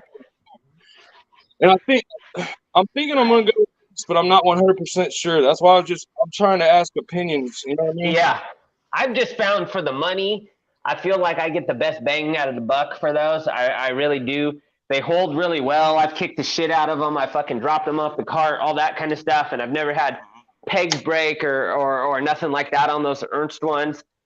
But I'm just not going to spend, you know, some of those trays are $50, $60 a piece, and I'm sorry, man. I'm too fucking. Yeah, I could afford to blow that on them, but at the end of the day, I'm like, do I want to? Hell no. And my box is always changing, so I don't know I don't ever know what's going to be permanent for me. You know, and if I get a new box, which I'm, you know, thinking about getting another box soon, I'm thinking about doing the tool grid setup, but I'm also leery about doing the tool grid setup for sockets because I feel like then I'm stuck with a permanent installation and I can't just grab shit and go. And pretty soon at my house, when I bring the Impala over, I'm going to be working out of both my, you know, out of my shop and my upper one. So I'm going to want to be able to have stuff pretty mobile, but I'll probably set up a cart for that so I can just roll it up and down the driveway. Yeah, that's the best way. You don't have no pack out drawers? What's that? You don't have any of the pack out drawers? Yeah, I'm done with pack out, man. I'm so burnt out on pack out shit that I've started making videos. Not that I've released, but I started making videos of me burning all my pack out shit in when I'm burning my yard debris and stuff. I'll throw a couple pack outs in there and be like, "This is what I think of them." Just I'm so fucking sick. I'm just so sick of pack out shit, man. It's just like Trying to get some views for the channel, bro? No, I'm just playing. no, I've never put one of those videos out. I know, I'm fucking with you, dog. I'm just having fun. Never. What Yeah. what are you gonna do when you get sick of your butthole? Well, I already told you. I've already told you that I've been. I already told you I've been dipping. I already told you I've been dipping it in sodium hydroxide, so I've already been burning it. Oh. Oh man. Wow. You're funny, Tarek. Frosty ass. Frosty ass. That's his fault, not You're mine. funny, Tarek. You're funny, Tarek. That's all I'll say. You're funny and you're unique. And for that, we love you. You're funny and you're unique. I mean, you are Tarek. There ain't nothing more I can say. Tarek at his best. If you guys want a butthole bleaching tutorial, let me know. That'll be my next video. Someone did say today that I haven't been putting a video. I don't want I to haven't watch. put a video out. I haven't put a video out in a while, so I was like, oh, what would people like to see? And that's what always comes to mind. So My God, my friend sent me this Instagram reel, the broad getting the Brazilian done, and she said, "This is the easiest part of the Brazilian, the butthole," and she farts in the lady's face. I was on Instagram the other day and I was watching. The weirdest shit always comes up, and there was this girl at. She's like, "Here, we were at Lowe's. I just picked up this piece of PVC pipe," and she's like, "Now I'm gonna fart in it," and she just turns over and puts it up to her ass, and she just starts playing the fucking trumpet, and I'm like, "Holy shit!" Like, Damning. Don't you gotta be really worry okay about with that. yourself. Don't worry about shit like that until she starts playing the saxophone. That's when you got to worry. When she starts hitting high notes and low notes and mid notes. Well, I'm just saying, you gotta be really. Blow I mean, You work. gotta be really. can play the trumpet. A lot of girls can play the trumpet, but the saxophone. I'm just saying, you got to be. you worried gotta about. be. I'm just saying, You you gotta gotta be watch really out. comfortable. If she can play a saxophone, I'm sure she might have some ping pong balls too. Yeah. I'm just saying, you gotta be. Watch the forehead. Bam, bam. You gotta be really comfortable with yourself Not to just be like, I'm gonna shit in this 1.5-inch pipe for 1 million plus people on Instagram. Like, her mother must be proud. Jesus, remember 2 girls in 1 cup? Oh yeah. I mean, I still throw up when I think about that one. Oh, that's a classic. I watched that before. I watched that during dinner. Yeah. God, I hope that was peanut butter. Wow. God, I hope that was peanut butter. God damn it. I never tried it. I've never tried it, but I'm one of those people that could probably. You never tried eating. No, shit? I've never. No, that's not what I was gonna say. I wasn't gonna say anything about 2 girls, 1 cup. Is what I was gonna say is I have never tried it, but I am probably one of those people that could eat a hamburger while I'm taking a shit. Like, that stuff just doesn't bother me. No, that's okay. Eat a hamburger when you take a shit, dude. How do you think I take my lunch breaks? Multitasking. You still in Florida, Raging? No, South Carolina. I mean, Oh, shitter, right? Vape on the shitter. You look I at ain't been there in a minute, bro. Are you on I-95 again? No, 26. I-26. 26. You run up 26. Probably what you gonna hit 4? Are you on your way home? No. We When got I to was pick a up kid, I used to tomorrow. go to Myrtle Beach every year, and I go to Taking 26 to 40. Or you're taking 26 to 95. I'm gonna take. We got to go to North Charleston, South Carolina to Talladega, Alabama tomorrow. Oh yeah, Talladega. I've been to Talladega and I've been to Birmingham. When I went to Birmingham, that was when Michael Jordan was playing for the White Sox, the Birmingham Barons or whatever. They're minor league team. Yeah. It was a Picking long up time ago. from Bosch. Nice. The Robert Bosch Corporation. I used to play ball with Michael Jordan. Really? I never played ball with him. I just, the only time I ever even got a chance to deal with Michael Jordan, it was like whatever year before he retired the first time, he was coming to Cincinnati to play the Seattle Supersonics in a preseason game. And so I seen the commercial and I got the tickets and I'm all excited. And the you get the tickets like 3 or 4 months in advance. Well, then like 2 months go by and he retires the first time because of the gambling or whatever. And so I'm like, fuck, I got these tickets and he's not going to be here. I'm all mad.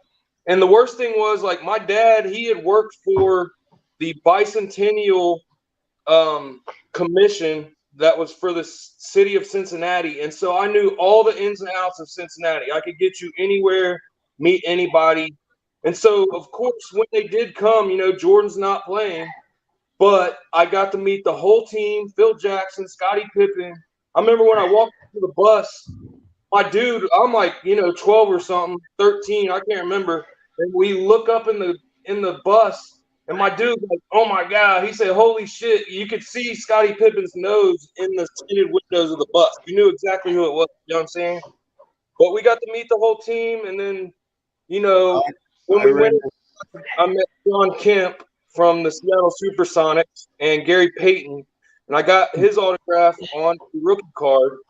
But then, like I said, I still got screwed on Jordan. And so then, like, a few months later, my dad took me to New Orleans, and that's when we went down to the Birmingham Barons thing, and I got to see him down there. I think wasn't it Sean Kemp that just got a bunch of fucking trouble for blasting some people or some shit like that in public? No, that was a different dude. That dude's been playing with guns on But he was a Seattle Supersonic too. I forget his name though. Yeah, I know who you're talking about. I can't remember his name. I'm bad with names, bro. I used to do a lot of stuff. You know that. Carol's in the house. Hey, Jamie. So when I met Michael Jordan, I think I was about 16. Does Scottie Pippen still have his dealership in Chicago? I was doing side shit. I was doing side work shit at the Palace of Auburn Hills where they used to play. And I actually ran into Michael Jordan while I was crossing the basketball court. He's up there just shooting baskets. That is awesome, bro. He threw the ball and he's like, slam it. I said, dude, there's 2 problems with that. 1, I'm white. 2, I'm 5'10", maybe 5'11" 5'10" and a half-ish. Call it whatever you want. And I said, 3, your Nikes don't make me fly. He just laughed his ass off at me. He's like, true that. He said, jumping is a thing that you got to learn how to do. That is crazy, dog. I said, awesome. White man can't jump, man. I said, I jump, I get my finger caught in the net. Even as a senior in high school, I could actually, if nobody was around me, could slam the net. Like maybe 1 time out of like 8 tries. Even I'm 6 foot, and even 100 pounds ago, I couldn't jump that high. Well, yeah, I'm like you, Frosty. Me neither, bro. What is up, Adam? Hey, Adam. Why am I looking at this tool grid thing? Jamie's up now. Have I lost my damn mind at the tool grid? The Vance's tool grid thing is but the tool grid is for when you're finally done to me and you just, got all the tools you want and you're ready to put them down. But until then, you got to change it so much. It's the only reason I don't have it. But it's like a big boy Lego set. It's cool. I'm just hating, man. If I had the money, I'd probably get it. You know that. Because Theo's toolbox is awesome. I love Country Miles toolbox. And I love the foam. And I don't mind cutting another foam if I have to. But I mean, the 12 grid looks cool. It really looks nice when you got it set up right. But it's Everybody wants to expensive, jump bro. in. There's the link. You can get the 3D printed parts for a lot cheaper also. So like you can buy the boards, you know what I mean, and then just There's some Amazon. I was actually on Amazon a couple weeks ago, and there's some Amazon knockoffs on that shit now. Really? Yeah. I believe it. Also has it now. I went Yeah, through and company- selected.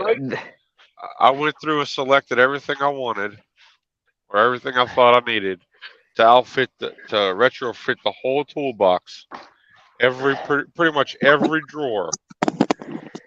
The startup fee was over $5,000. Oh, for Christ's sake. Wow. Well, I figured if Theo saw my box, I figured it cost me at least Oh, $1,000 for him to fix it. Maybe 2,000. Raging? Maybe more. He might be like, "Quick Wrench, you're fucked, man.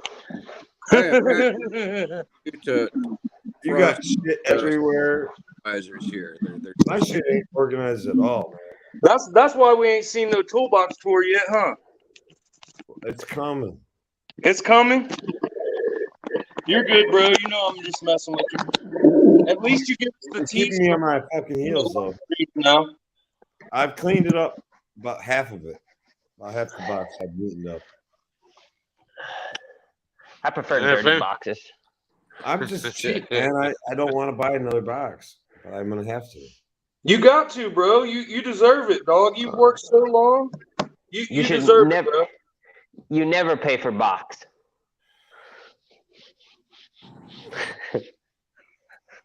nothing's free today. Come on. You always gotta take it there, man. You know I don't pay for that kind of box. We all pay for that kind of book. Thursday. One way or another, you Hey. pay for that box. You pay for it even when you don't pay for it. One If way you or ain't tipping, then you must be tripping. Wow. Keep your hands off your meat. Leave them on the Wait a seat. minute, ladies and gentlemen, welcome to the show. You're nobody else than Adam. Adam, what's happening? What up, bro? Not too much. That's cool. How'd your week go, Adam? It's pretty shitty. Yeah. No, I'll take that as there was no good news. No, better place though. So Yeah. And now we have the one and only Diabolical 58. What's up? What up, How's your John? back doing? John, how's your back doing? Good, bro. Still sucks. My back still hurts. That What'd sucks, you do? dog. I Take hate a hammer and smash your toe. Your back won't hurt anymore. Your toe will. Shit, I don't know. I would. I could cut the toe off. It won't feel near as bad as my back does right now. Well, it sucks. Your back. I feel bad. I couldn't even walk yesterday. So He sent us a video. He was cruising. He was scooching around on a little Craftsman roll around chair. I look Couldn't even at walk. in my You know living your room. back. You know your back is really bad. Is when if you turn the wrong way, you almost feel like you're gonna shit yourself. Yeah, I blew a disc in it. That's when you know your back is like really foobar. Is when you like move the wrong way. And you almost So, have are to you getting surgery, John? feel like you're gonna shit yourself. No, my chiropractor will pretty much take care of it Monday. He's pretty good, but I do this I did it last month too, so he'll fix me up and I'll be good for a little while until I start acting stupid and just do something and then it goes out. Yeah, my back is in constant pain, but about once a year mine goes down like that where I just can't do nothing and I gotta just chill. I can't even get out of bed for like over a day when it happens. I've been in bed the whole I entire can't get in bed when it happens. I gotta lay on the floor. Well, you get a freaking ruptured disc or bad sciatica or whatever. Yeah. That's a bitch. Yeah, the last 2 times the sciatic nerve has got me on both sides to my knees. Damn, bro. Jamal It done definitely blown his slowed you blackout. down. What's that? I was saying it definitely slowed you down. Oh yeah, absolutely. I said Jamal done blowed your back out. Yeah. Dude. Everything with you is sexual, man. Everything has to do with buttholes and shit. Eric is the butthole freak of YouTube. Yeah. It's all good though. It's got everybody laughing and happy. That's what I like. There's got to be one. Yes, Jamie. Yeah, but I like Turk. I don't want to like consider him the butthole dude. Yeah, but you know, but you know, Every time I John, walk and- my bleach now, I think it's Eric. but you know, even when we talk in private, I say weird ass shit too. So it's not like this is some. No, This isn't you're, just, you're right. You're right. Did you guys see that Milwaukee edition power cart from Cornwell? The what? It was a Cornwell power cart, but it was the Milwaukee edition. Dude, it's freaking sweet. I think they only made like 2,000 of them, and the Cornwell dealers are only a few of them are getting them in the country, like so many or whatever. But that thing looks sick. I think it kind of looks like the Mechanic's Time Saver cart, but it's Cornwell version, with the power drawer or power. Yeah, whatever. the big platinum cart. Yeah, exactly, platinum cart. But it's just got the graphic. You guys got to check out this comment. Jamie. Wow. She said it, not I. Oh man, that's the comment of the night. Right there. Cover night. Nut wax for and bleach for the other.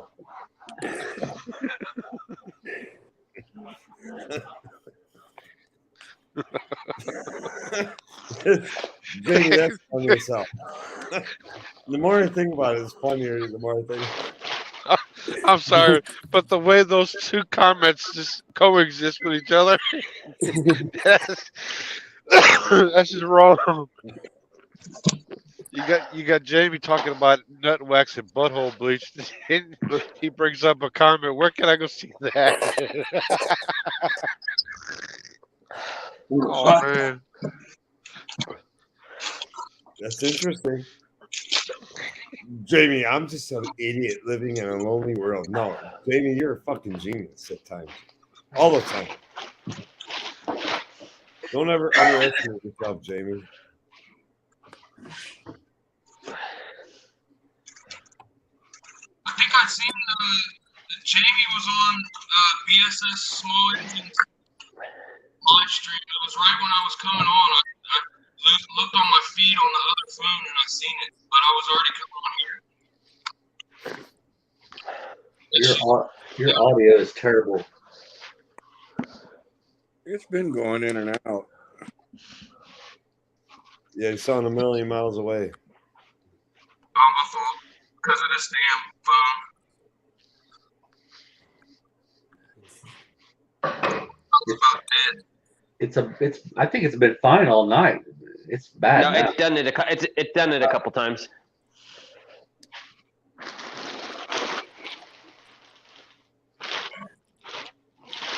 You got a bug zapper in your garage like I do. Sure. Freaking hate bugs. Raging, which box are you looking It'll at? get better in a minute. I don't know. I'm looking at a few of them.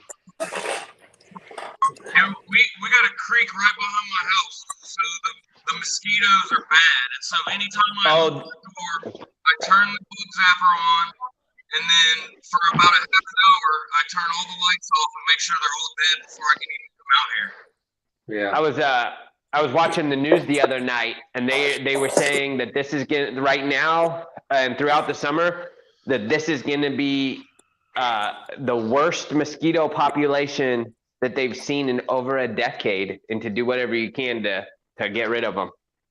Not my backyard. I got 3 bug zappers going. The minute it gets dark enough, all 3 of them kick on and they just zap away all night long. The greenest grass I have on my whole property is under those bug zappers. How big do you think a mosquito's dick is? Oh, jeez. Dude. It's probably bigger than yours. Well, No. You want to ask more questions? that's not saying much stuff. Is that a South American mosquito or an African mosquito or?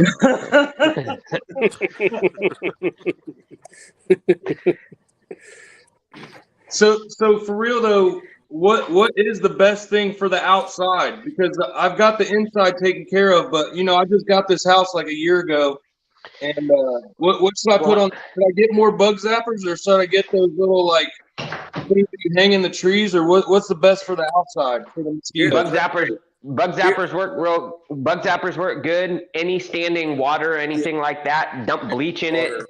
No standing water. Tarek's got to get And so if you find anything that has any, I got that as soon as creek back here, though.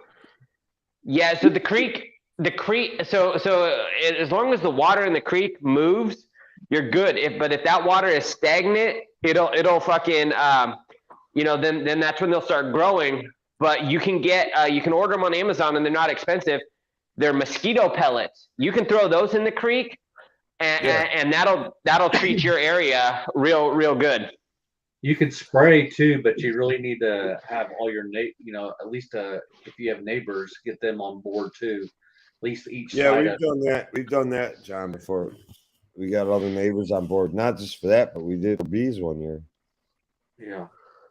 I know I could probably get the neighbors on one side on board, but the other neighbors, they don't do shit.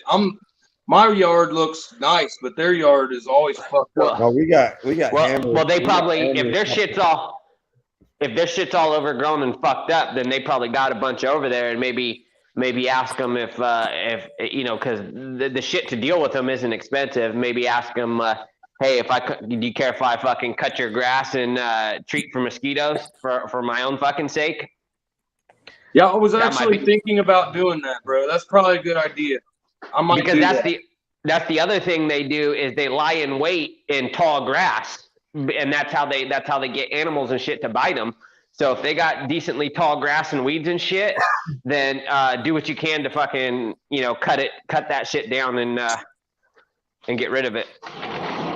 Yeah, don't give them a place to live, Jamie. And you got to be an extra big piece of shit to say no. Don't come cut my shit for free. No, Jamie, are you talking about finding the penis on a mosquito, or are you talking about Tarek?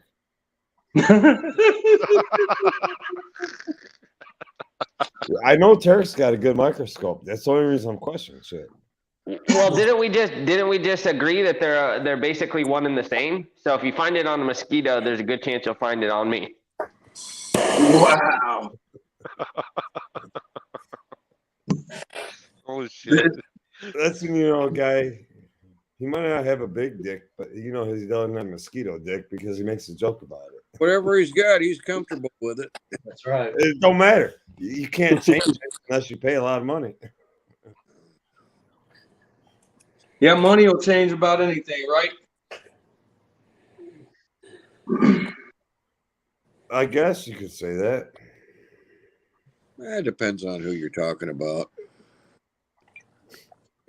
Yeah, they were talking about that on that live stream a couple weeks ago where money can't buy you happiness and all this. And it's like, everybody I know that's got money are usually pretty cool. A lot of people can be miserable, but I'm usually pretty content. I usually I will disagree with that. I cannot say money will buy you happiness. If you are a fucking miserable person, it don't matter if you're broke. You might even be happier broke than if you have money. But money will not fix the fact you're miserable in your own fucking mind. Yes, is life easier? Is life happier? Is life more enjoyable if you have money? Anybody who says no is a fucking liar. Right. Yeah, nobody really buys all kinds of shit to fill some kind of unfillable hole in their heart, That's bullshit. We buy it because we want it. Make you happy. I mean, I can't say money will always buy happiness, but it matters. Like when you say, "Are you unhappy?" Why are you so unhappy? I can't sit there and say money will buy you happiness if you're that unhappy, because I don't know why you're that unhappy. I'd buy you a shiny new toolbox and maybe even a piece of pussy. Well, yeah, John's got a nice toolbox. John's got a lot of nice tools. John's got a lot of nice stuff. He could be very unhappy, and there's no amount of money that maybe could fix that. Very Same true. news for us, see. Well, we know he's about halfway miserable right now just because of his damn back. Yeah. Well, yeah, he's miserable right now, but that's different. That's a Well, whole I different. would just be saying. unhappy. I'd be unhappy if I didn't have money. Yeah, What's that's that? the truth, bro. What's that? I said I'd be unhappy if I didn't have money. Yeah. Well, I don't have any money, so I'm not saying I have a lot of money. I just said I'd be unhappy if I didn't have any money. I don't have any money. I can't even pay attention. Oh. Yeah. I'm gonna probably lose my house in the next like 2 days. Probably lose my house on my birthday.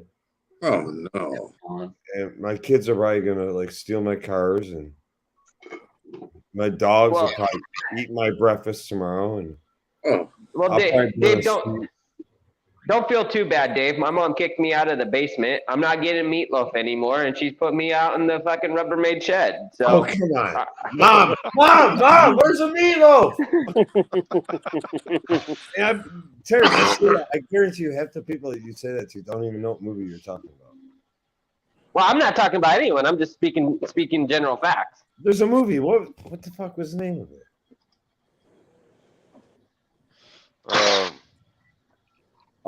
Pineapple Express. Was it?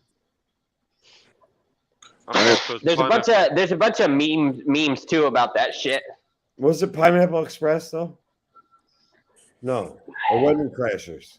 It was one of those two movies. I've watched every movie you've seen, but I can't remember half of them, dude. My memory's shot from all the shit that I did back in the day. I'm not lying. I fucked a lot of shit up. I mean, I'm been growing it back over the last 4 or 5 years, but if nothing else, $1 to my name. $1. It's $1. I got a few dollars. A couple dollars. So, John. Yeah. What's up with the base on the on the grinder that you made? It looked like it's really solid. You mounted it to the concrete, or is it movable? Well, I mean, you can unbolt it off the concrete, but Right. So what are the things that are on the side of the base? Are those sockets or what are those? no, Those those are for my pipe bender. Oh, okay. They're like the little. Jamie can see your penis. I know what you're talking about. Jamie can see your penis. So when I made that, You found a king skeeter? Penis too. so I made that stand. And then I cut the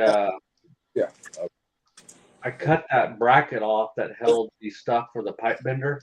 Yeah. And I re-welded on that. So then I made all these adapter plates to go on one stand, so I can put my metal brake on it, the vise, You guys are gonna binder, get out of here.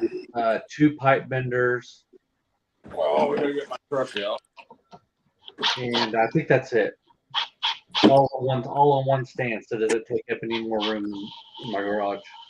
Bro, that is an awesome idea. Yeah.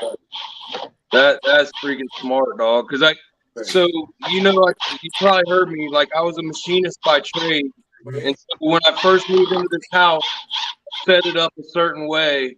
But now I'm kind of redoing a few things. That's one thing that I've kind of put on the back burner that I got to figure out is where I'm going to do metalworking and stuff like that. That's a great idea, dog. I'm gonna have to take some pointers from that idea. That's awesome. And then it That also thing, forgot it that also. stand. Sorry. It'll also do it also mounts it to a hinge here. Yeah. Really? Mm-hmm. But that stand could support a fucking tank. That thing is a beast. Yeah. So are you going to do a complete video on it when you get it all done, or is it all done now?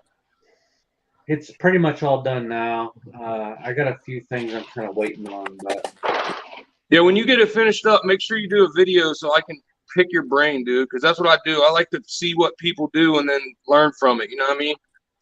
yeah, so everything is made out of a 1/4 inch, and then the 2 top plates are stacked, and then they're welded. It's 1/2 inch plate, and you can take the 1/2 inch plate off because that's a 12 inch, and then it reduces down to an 8 inch, 1 inch plate where the bolts go up, and then they're flush, and then there's like 3 or 4 pieces that can mount on top of that 1 inch plate that the bolts go down. So it's got a big ass pattern in it. Both ways, so Right. everything is threaded, and so you can tighten everything down without because there's a problem trying to get all these Yeah, they all got different bases on them. all bolt patterns into one deal, and like that ice it needs the 12 inches of surface area to do that. And then there's another piece that is like an 8 inch round that's got a 1/4 inch, 2.5 by 2.5 going across it to about the shear. And my big tubing bender can mount on it too. And another pipe bender, a hydraulic pipe bender. That's freaking cool, dog. I try to get everything into one kind of one package to compress everything down. Adam, Yep. no bad news yet? Oh yeah, it happened about 12 hours ago. Oh, I Adam. hear that. They say no bad news is good news. I'm sorry to hear that, sir. Definitely. Yeah, it was his time. How old was your father? 69, but he lived a Well, very rough 69 life. is like a sweet age to die. I mean, what man wouldn't want to? Sorry for laughing, but that's fucking funny. No, I think that's the aspiration of all men is to die at that age. You know, My father was young. Adam, My I father was young. lost my mom at 60. So I understand that, you know, that's kind of young. Were you having a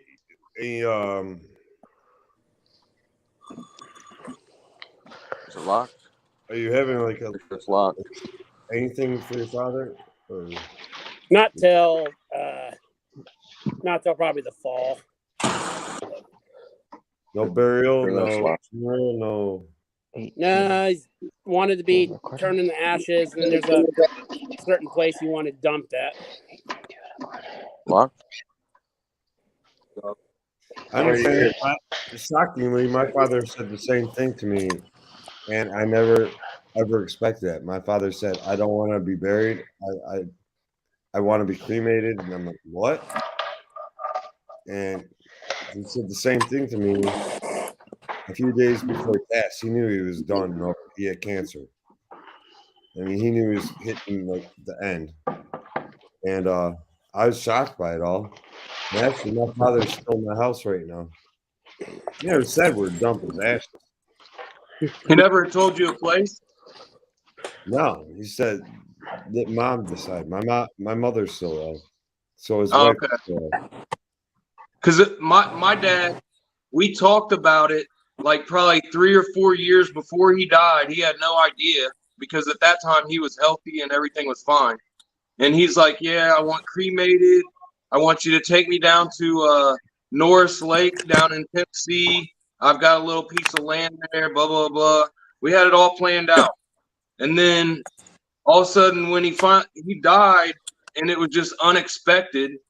And I told my grandma the situation, and she didn't want to hear nothing about it. She was like, "Oh, he's having a regular burial. I've already got it planned out, blah, blah, blah." Which one of my best friends, you know, he owns the, you know, whatever it's called, the cream or the, you know, funeral home or whatever. And so, like, I hooked it up and everything, but at the same time, like, it sucked having to fight with my grandma, you know what I mean? Because like I wanted to do what my dad wished, but she wanted to do it one another way. And she at that time she had more money than me. So you know how it is when you're fighting with people with money, you really win. My dad only told me a few things before he got really sick, and he said, I don't want a big funeral. I don't want to be in a casket. I want to be cremated. I want this. I want that. And he told me about his stocks, his bonds, this, that, and everything, which I already knew all about. And he told me, you are the executor of the state. Take care of mom. That's all he ever told me. Take care of your mom. And then that I do. And I honestly, she helps take care of me too. I mean, my mother's 88. Will be 88 in July. July 10th, she'll be 88. But Your mom's a boss, ain't she? huh? I say your mom's a boss, ain't she? She's still feisty. She does everything she wants to do. She's awesome. I've heard you talk about her before. Yeah, she still sounds goes outside and gets on her hands and knees and pulls weeds out of the damn garden and shit. I mean, like, what the hell are you doing? It's 90 degrees outside right now. Yeah, she don't want your help. Huh? She don't want your help. She wants to do it all herself. Got something to do. Right. She's gonna That's keep a good moving. thing, though. Well, she originally wasn't going to live with me. She sold her home and she put it up on the market. She didn't expect it to sell so quick, and it sold the first weekend on the market. And the guy offered her $20,000 more than her asking price, and she took it. Of course, it was $20,000 more than her asking price. And she was gonna move, and she was gonna go look at condos somewhere out in the area near me, kind of in between me and my sister and all that. And then COVID hit, and like everything shut the hell down, locked down. And I'm like, just move in here with me. And after she stayed here for a little while, she kind of nicely asked me, "Do you mind if I just stay here? I don't like living alone." And I'm like, "I'd really like it if you stay here." She's got two of her. My mother has 4 granddaughters. My sister has 2 granddaughters. My oldest sister. My youngest sister is in a nursing home. She has MS, and it got severe on her, and they have it under control now. But she'll never be better. I mean, she can't function on her own. And I told my mom, I'd love you to stay here. And she goes, I really like being here. The girls keep me active. The girls do this. The girls do that. I'm like, stay here then. And she's like, what do I owe you to stay here? Nothing. Right. Said, you never charged me rent. I'm not charging you rent. Right. That's what you should do, bro. That's awesome. I lived with my grandma when my parents divorced for like probably 8 years. And so, you know, I went through that bad spell in my life or whatever, and we kind of got away from each other. And then when I got cleaned up, by the time everything was straight, like she had moved to Kentucky, and it's just so hard to even think about because she's like, I was tighter with her than me and my grandma. I mean, she had the garden just like you're talking about. She's about the same age as your mom, but she was my grandma. And yeah, just talking about her. My mom had me late in life. My mom was yeah, mine was the opposite. My mom was 40 years old when she had me. So I'll be 48 on Monday, and she'll be 88 on July 10th. Yeah, I remember seeing something about you were talking about your birthday's coming up. Happy early birthday, bro. Thank you. Yes, sir. Not like it's a big deal. It's another day of the week, but hey, Adam. Yeah, it ain't no big deal, but it feels good to hear it from your friends. You still have your mother, Adam? Yep. Would she? Yep, she's doing very well. Very well. Would she appreciate some gift sent to her or anything like that, like a tranium or something like that? What was that? Would she appreciate something being sent to her, like a? Oh, like, her and my dad's. Something that won't like die, like a tranium, as she waters it. And... Oh, her and my dad split like 23 years ago. So she doesn't. She was there the whole time, but you know, there's bygones be bygones. I got you. I'm still very sorry to hear for your loss, Adam. Yeah, thank you. Sorry to hear that. I know it's tough, but it's best they don't suffer. Oh yeah. It is what it is.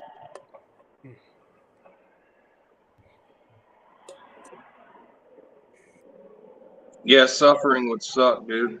I'd rather just go out quickly than have to deal with the drama. Cancer sucks. My people used to have Alzheimer's, and I just seen them, and it Yeah, was well, that's me at 88 too, but I don't think so. I think I beat my body up too damn much. I don't think 88's gonna ever be. I shouldn't say that though. My grandma lived to be 102. Bro, the whole thing is just to keep moving. That's the whole Well, I always secret to keep life. moving. I You always can't keep- just stop. You know what I mean? When you stop, it's over. My neighbor is I think he's like 89. He's been a welder his whole life. Said when he retired, when him and his group of buddies retired, they all started doing anything. He kept doing welding on the side and everything. He Yeah, said within 4 or 5 years retiring, they all passed on, and he keeps going, just keeps working. that's it right there, bro. That's the secret. The scary part is he still takes like really long motorcycle trips across country. Wow. Well, it's not scary for him. It's scary for Right. you. As long as he's doing it. Yeah, for him, he's loving He's it. For normal. us, we're just thinking like, dude, you're crazy, bro.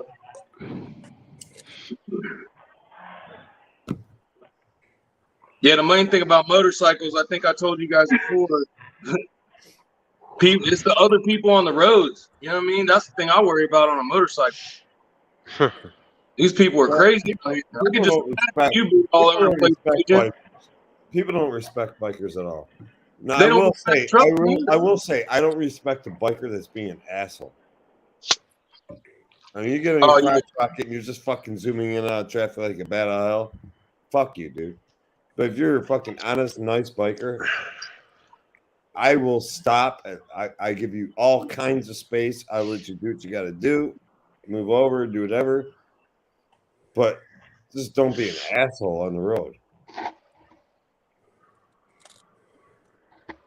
I mean, Do you watch Gentry and Sons Raging?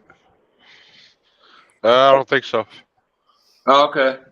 He hauls boats. He's down in Sweetwater, Tennessee. Mm-hmm. Tim Gentry. He was cool with Cletus McFarland. He used to haul a lot of their cars to some of the tracks and stuff like that. He's pretty cool. Cletus hasn't been on recently. Did he stop his lives? I thought they were still doing those turbos right now. They're giving away turbos every day or some shit. It's almost over. It might be over like today. It was like 30 days of turbos or something. I can't remember what they call it. Maybe I'm not.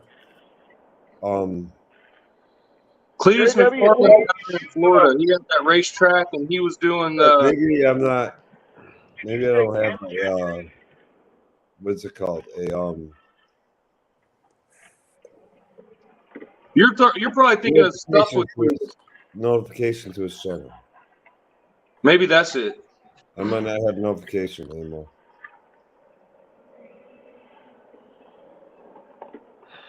And YouTube will sometimes knock your notifications thing off for certain channels for some reason. Yeah, Yep. YouTube's weird. Yes, it is. They'll knock the notifications off and they'll also unsubscribe from channels and you got to resubscribe. I noticed that. How many times do you hurt your back like this, John? Major like this is probably 4 times. That sucks. Is it originally from like an accident or is it just reoccurring from age or what? Well, in 2001. That's when I had my first accident in August, right before the Trade Center went down. I was bedridden for about 6 months, and I watched the trade centers go down. That's how I remember that. Yeah. You guys don't even want to know when I first turned on the TV and saw that shit. I thought it was a fucking I thought it was a trailer for a new Die Hard movie. I was watching Fox and Friends when that happened. I thought it was a trailer for a new Die Hard movie. I'm like, what movie is this? And everybody's like, this shit's real. And I'm like, what are you fucking talking about? I Yeah, thought it was remember something on the from news Die they were Hard. saying it was a Cessna at first. Yeah. But basically, how I got hurt that one time is I was pulling something with a pallet jack. And I just turned the wrong way and I went down, basically. And then I was sent to the chiropractor from my work, and they kept jacking with me too much, and I felt it just kind of aggravated. It just made it way worse. And I quit going to him. It took me about 3 months after that to, not really, to get out of bed to even go pee at that time. Damn. But that was like a 6-month ordeal. It was terrible, but Well, I've never had no 6-month ordeal, but I've actually pulled my back just like a bay door half open and walking out, sneaking up under the bay door, and all of a sudden what the hell just happened? The pain just shoots right through my leg, right down to my foot, through my ass, everything, and I'm like, what the hell was that? I mean, like last month or Then I'm down for 3 days. About like a month or a month and a half ago, my towel, I got out of the shower and my towel dropped from the hanger. And I bent down, straight down to grab it off the floor, and that went out right then. So, it just can be really anything. And like yesterday, it was, my house is fixing to get renovated, so I knocked the shower out, and then I had a wheelbarrow full, and I picked up the wheelbarrow about 2 inches, and it just blew out. Yeah, that wheelbarrow, it was full of stuff, so it was heavy. I mean, honestly, it just really wasn't that heavy. You just don't never know, right? Yeah, you never know. I got you.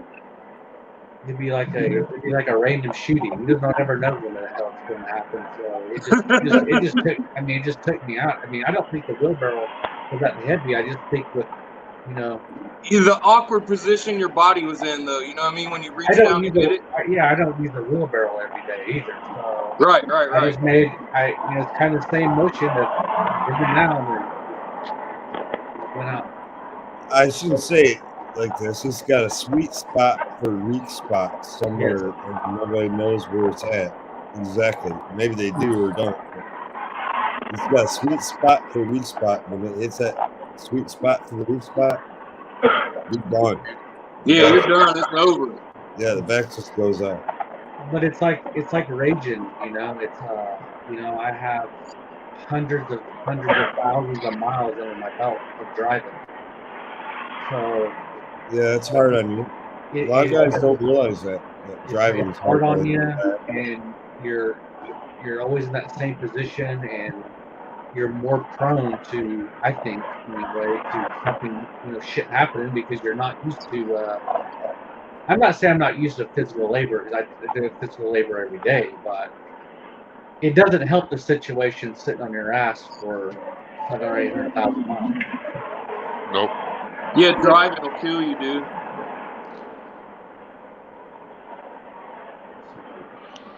Kind of hard to pass up the money though. Yeah, you got to get it, bro. You got to get it. I mean, when you pay off a $186,000 truck in about 4 years, now it's You're time doing to slow down, something slow down a little bit, and enjoy life a little bit. All this stupid stuff I lift here and changing big lathe chucks and everything, I'm due for a sudden back injury. Yeah, I'd have to put up a beam in there and have a crane.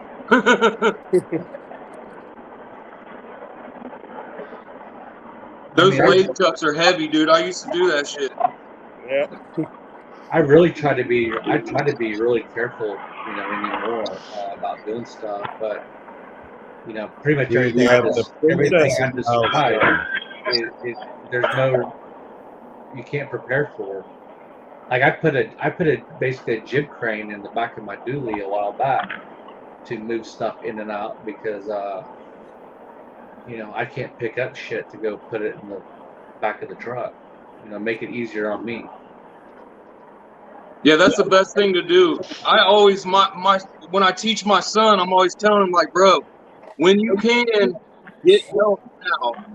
Shut up, I'll put stuff on. You find yourself acting like He-Man. Next thing you know, you're gonna have back problems just like me. I mean, people get embarrassed.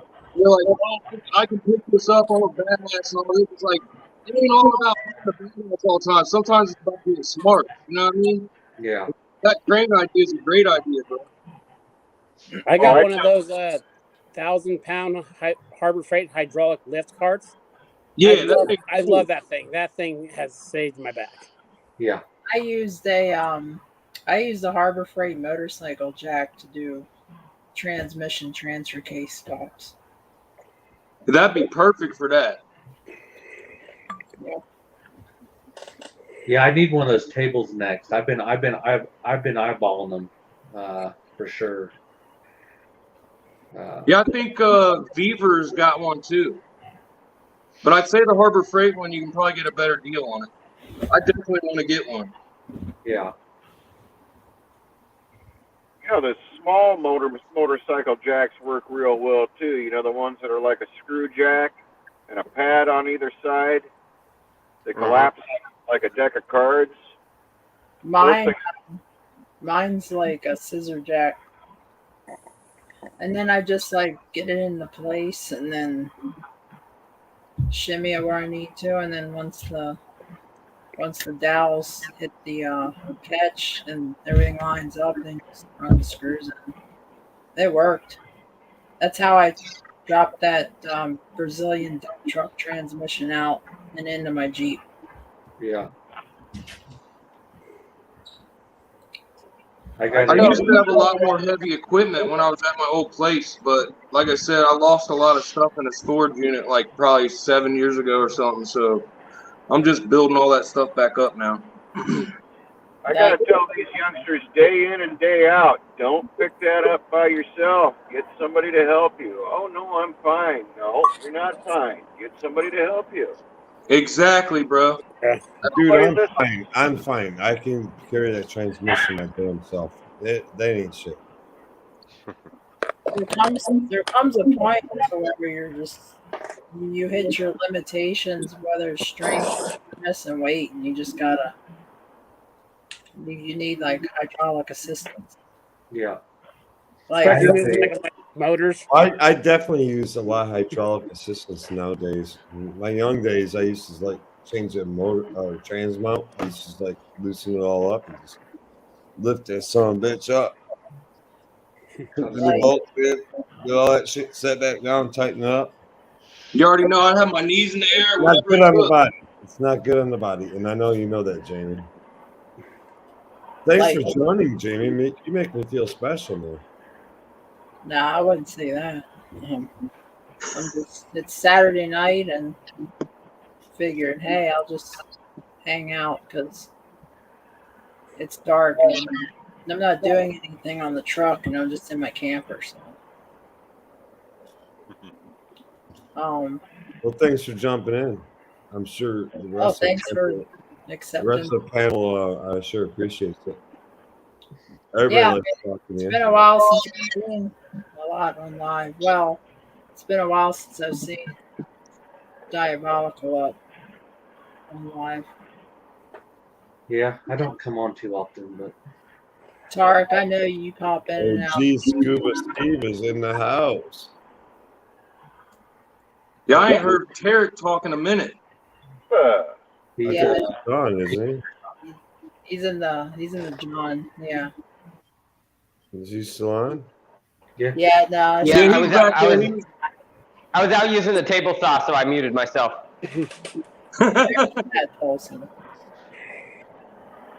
We figured you were using that bleach or something.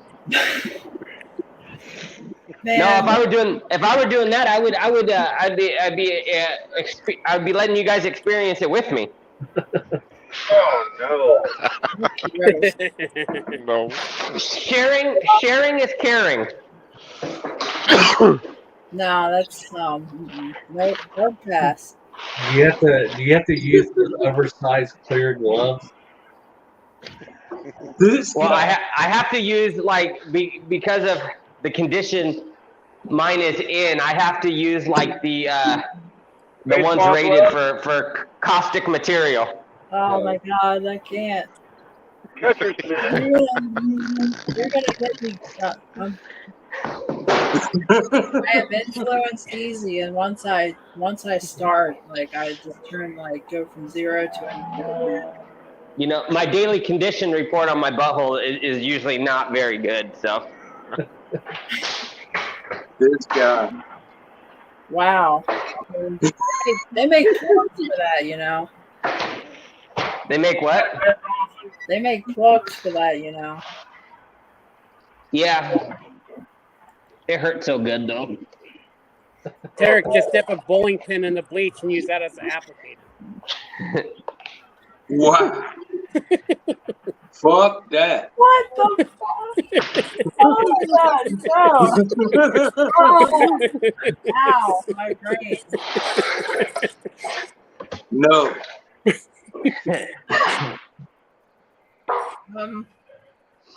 What did I come into?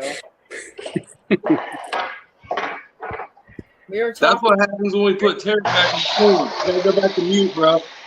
Yeah, you shouldn't have. You shouldn't have asked where I went. That's all on you. We were talking about and how we lift heavy stuff and then on our backs, and the next thing you know, we're back to the butthole talk. Like, I mean, we don't want to prolapse from lifting, so I guess we can kind of tie in the whole lifting stuff with I think it's prolapse. past the prolapse deal. You say what? We're beyond what? The prolapse deal? Yeah, I bet. Oh yeah. Man, Little rosebud. Gotta hit him with the rosebud. Oh yeah. We're way beyond that. wow. So what's the next thing on the shop, Amy? On your new place? A lift? Are you just what brand do you want? Either a rotary or Bentec. I'm gonna try to find a used one. I'm gonna definitely do a You should try and get Ben back to send you one. They send them to everyone else. Nah. What company, sir? Either Bentec. or a rotary. They've been sending them to a bunch of YouTube. I go to Rotary. I saw a rotary, and it had the bottom channel plate instead of the top, and I'm definitely gonna get a 2-post with the swing arm. So if I have to like lift my Jeep up or whatever for a long period of time in storage, I'll just put axle savers around the axle to keep from the unloading of suspension, and then that way I can park a car underneath it. It'll be fine. That's what I'll do. Cause I don't want to like store a vehicle up in the air with the suspension droop down and keep it unloaded. Because I want my shock to have the proper rebound when I'm like doing trails and stuff. So I'll just axle strap everything and then send it in the air. Do you got enough? Are you gonna do just one lift or two? I'm probably gonna do one, but I'm gonna expand the side and have covered parking, and then I'll expand the other side and have a pad for this RV. I got you. So basically, it's going to be a 1-day working shop, and then I'm going to probably eventually put like a wall packing or mini split somehow. That's gonna be sweet. And the air compressor. So I just ran the 220.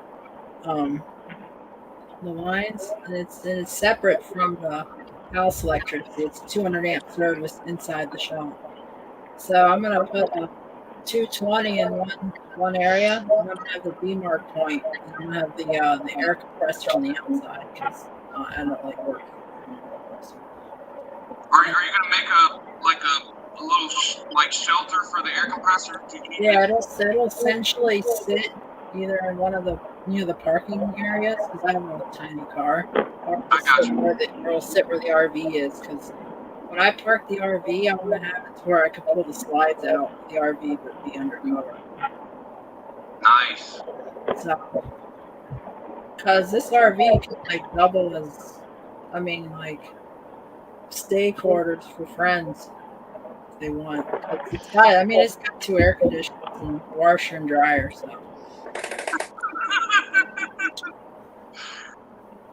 That's awesome, man. Yeah, it's nice. Were you just gonna go with the 80 gallon or something bigger? Probably 80 is fine. 80 is fine. I'm gonna get all this used. Yeah, that's the only way I do it. I'm marketplace speaking. That's all I do. As it comes, like I'm gonna just get it used. That's I'll probably just, I don't know. I'll figure it out. Right now my Jeep is there. My other white OBS is there, and that's all. Like, my hard stuff is back from San Antonio. That's all that matters. So, yeah.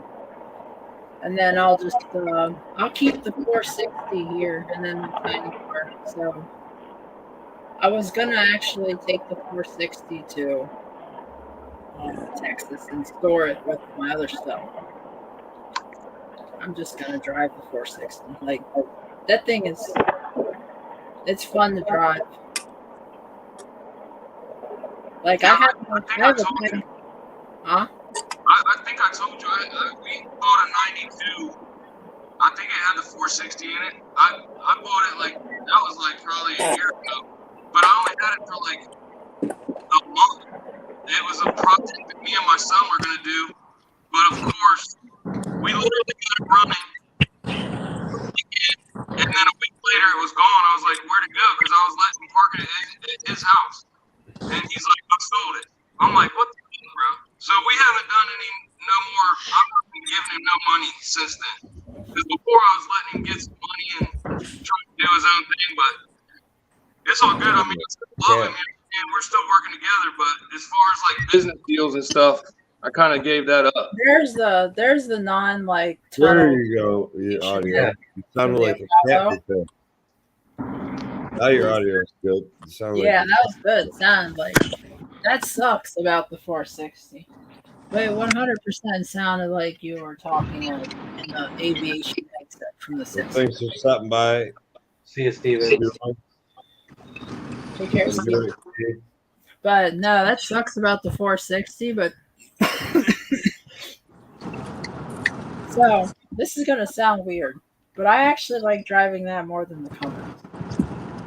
Really? Yes. Except for the fuel mileage. No, that's all. I drove it 340 miles through my commute to work this past week, and oh man, a 4-barrel 460 and a 4-wheel drive pickup truck is interesting. Well, the 460 is kind of an oddball with big blocks because it's got a huge bore and a stroke under 4 inches. It runs like a big small block Chevy. I mean, you put it in something that's going to drive like a car. I mean, it's not like a truck. It doesn't run like a truck motor. It's actually that's. Oh, it pulls this. I will say that it pulls this camper very well. Oh yeah. Like I pulled this camper to do for warranty work, and it's already got the trailer set up. It doesn't. It's actually stable. It doesn't like. I mean, the Cummins was stable, but this thing's got like overload leaves. The Cummins was more comfortable hitting bumps. It had like coil springs. But when you drop this camper onto the tongue of that with the overloads, it's just like my 351. it actually rides pretty decent. What is the transmission in that Ford? Is that a C6 or No, what it's a 4-speed Granny. Oh, okay. Because my dad used to make those down in Sharonville at the Ford plant. It's a T18. That's not the one that looks like a top loader, is it? That's a Borg Warner tranny. Yeah, it is a Warner. It does look like a top loader, but it's not a top. It's not considered a top loader. No, they made a weird one that looked like a top loader. But I think that was an overdrive 3-speed. Yeah, that was an overdrive 3-speed for the cars. Yeah, that's right. What did the 6-cylinder pickups come with? They had a 3-speed. They had. You're right. They did have the a top loader. They did have the car version of the transmission light duty. They also had the what's called the M5OD, which is the Mazda 5-speed overdrive. It's a lighter duty transmission for like the 302. They did. They did put that in there in like some late models, but it was like 302s because my 351 has the E4OD and people rad on the E4OD, but no, I don't have a problem with it. Just put a big cooler and watch your temps because I towed this camper with the 351 and it was just like lockout overdrive and watch your temp. And I have a 5R110 deep pan on it, so the E4OD, the 4R100, and the 5R110 share the same build pattern for the pan. So you just get a deep 4-wheel drive pan for the 5R110, slap it on the E4OD, and add more fluid and just send it, and it works perfect. Nice. Swapology is something that I like. Swapology stuff. It's fun. You already know. GM had a lot of stuff like that too, that interchangeable. That's what I like. That's why I like junkyards. Now, what I would really like to do is what Diabolical did, is put a gear vendors in that truck. So I have now I could do a ZF5, but here's the thing with the ZF5, it's aluminum. Oh, they're huge, aren't they? Yeah, and that 4-speed is actually really strong in that truck because they put those in like delivery trucks and like 26,000 pound GVW trucks. That 4-speed is strong. How big is it? It's fairly. There were 3, 4 T18, T19, and one other one that. Yeah, I think the difference was between the T18 and T19 was the helical cut gears, and like one of them was. Yeah, that's a T18. I think, or T19. I don't know. It's whatever it is. It's they call it a crash box. But I just know that I take off in second because first is like. I'd like to get the C6 out of our old truck and either put a manual in it or something with an overdrive. I had a C6 in my first 460, my 78. Well, this is so gear vendors on it. Yeah, that's what I want to do with this. Because with the gear vendors for the 4-wheel drive models, is it will take the back half of the transfer case and it will just extend the back half of the transfer case. But the only thing is you can't use your gear vendors in 4-wheel drive because, well, the ratios are just kooky. But I mean, you shouldn't be like towing in 4-wheel drive down the highway. Like it might be a good. If you're doing 70 in 4-wheel drive in the highway, then you're doing something's wrong. I'm a 2-wheel. Or there's a lot of snow, but that's crazy still. We use ours just to tow the race car trailer with, and oddly enough, it really needs a towing gear. I have a 265, just the regular street tires, which I do need new tires, and I am at like just to tick over 2,500 RPMs at 70 mile an hour. And I been driving that all week like that, and I mean it's fine. The cruise control works, the air conditioning works.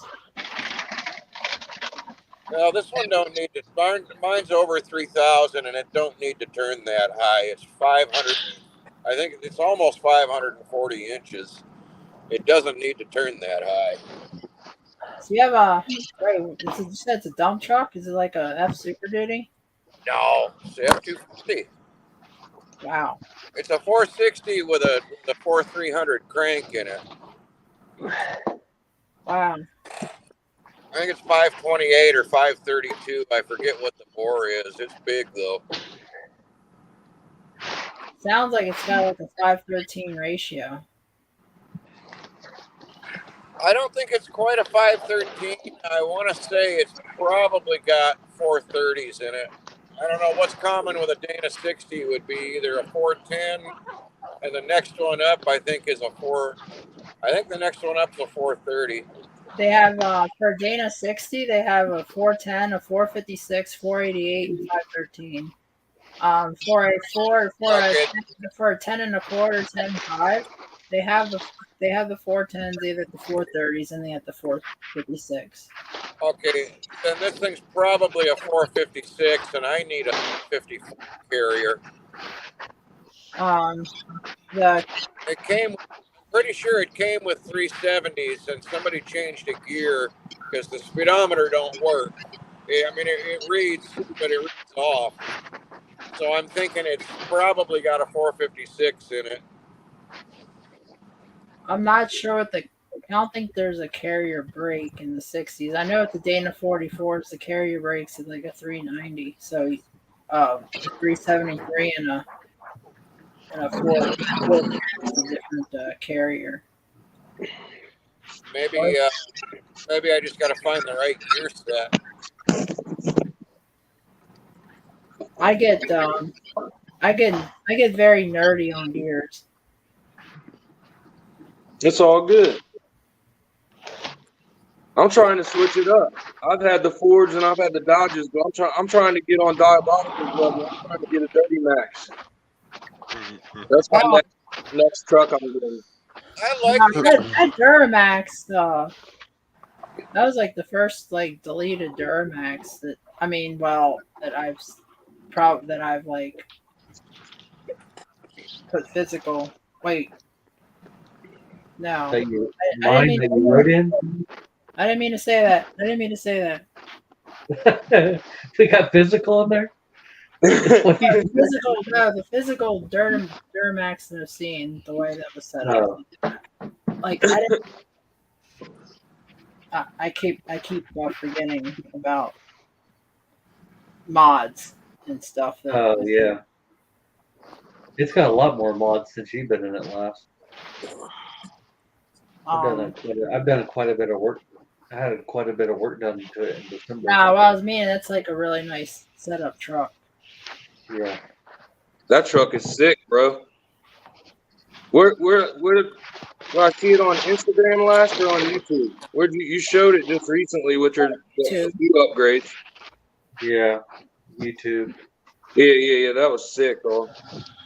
I never dealt with Chevys that much because, like I told you, my dad worked at Ford, and then all my dudes I went to school with, they worked at Dodge, and so I've always been either Dodge or Ford. But now my son, he's working at Chevy, and his father-in-law has a Duramax.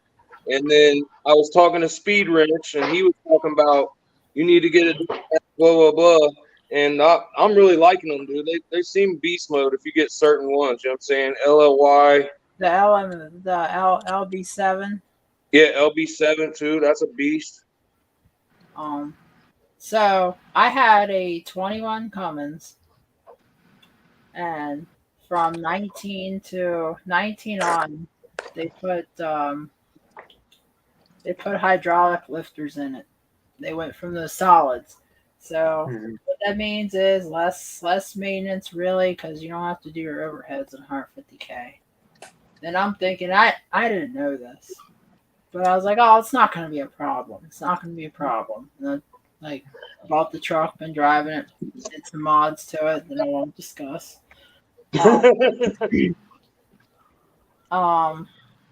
Actually, I still have the the EFI Live. The auto cal.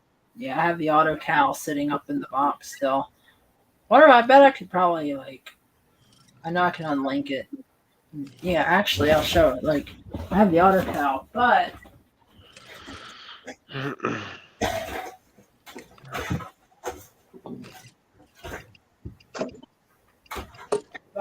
yeah, this one. It's the V3. Mm-hmm. But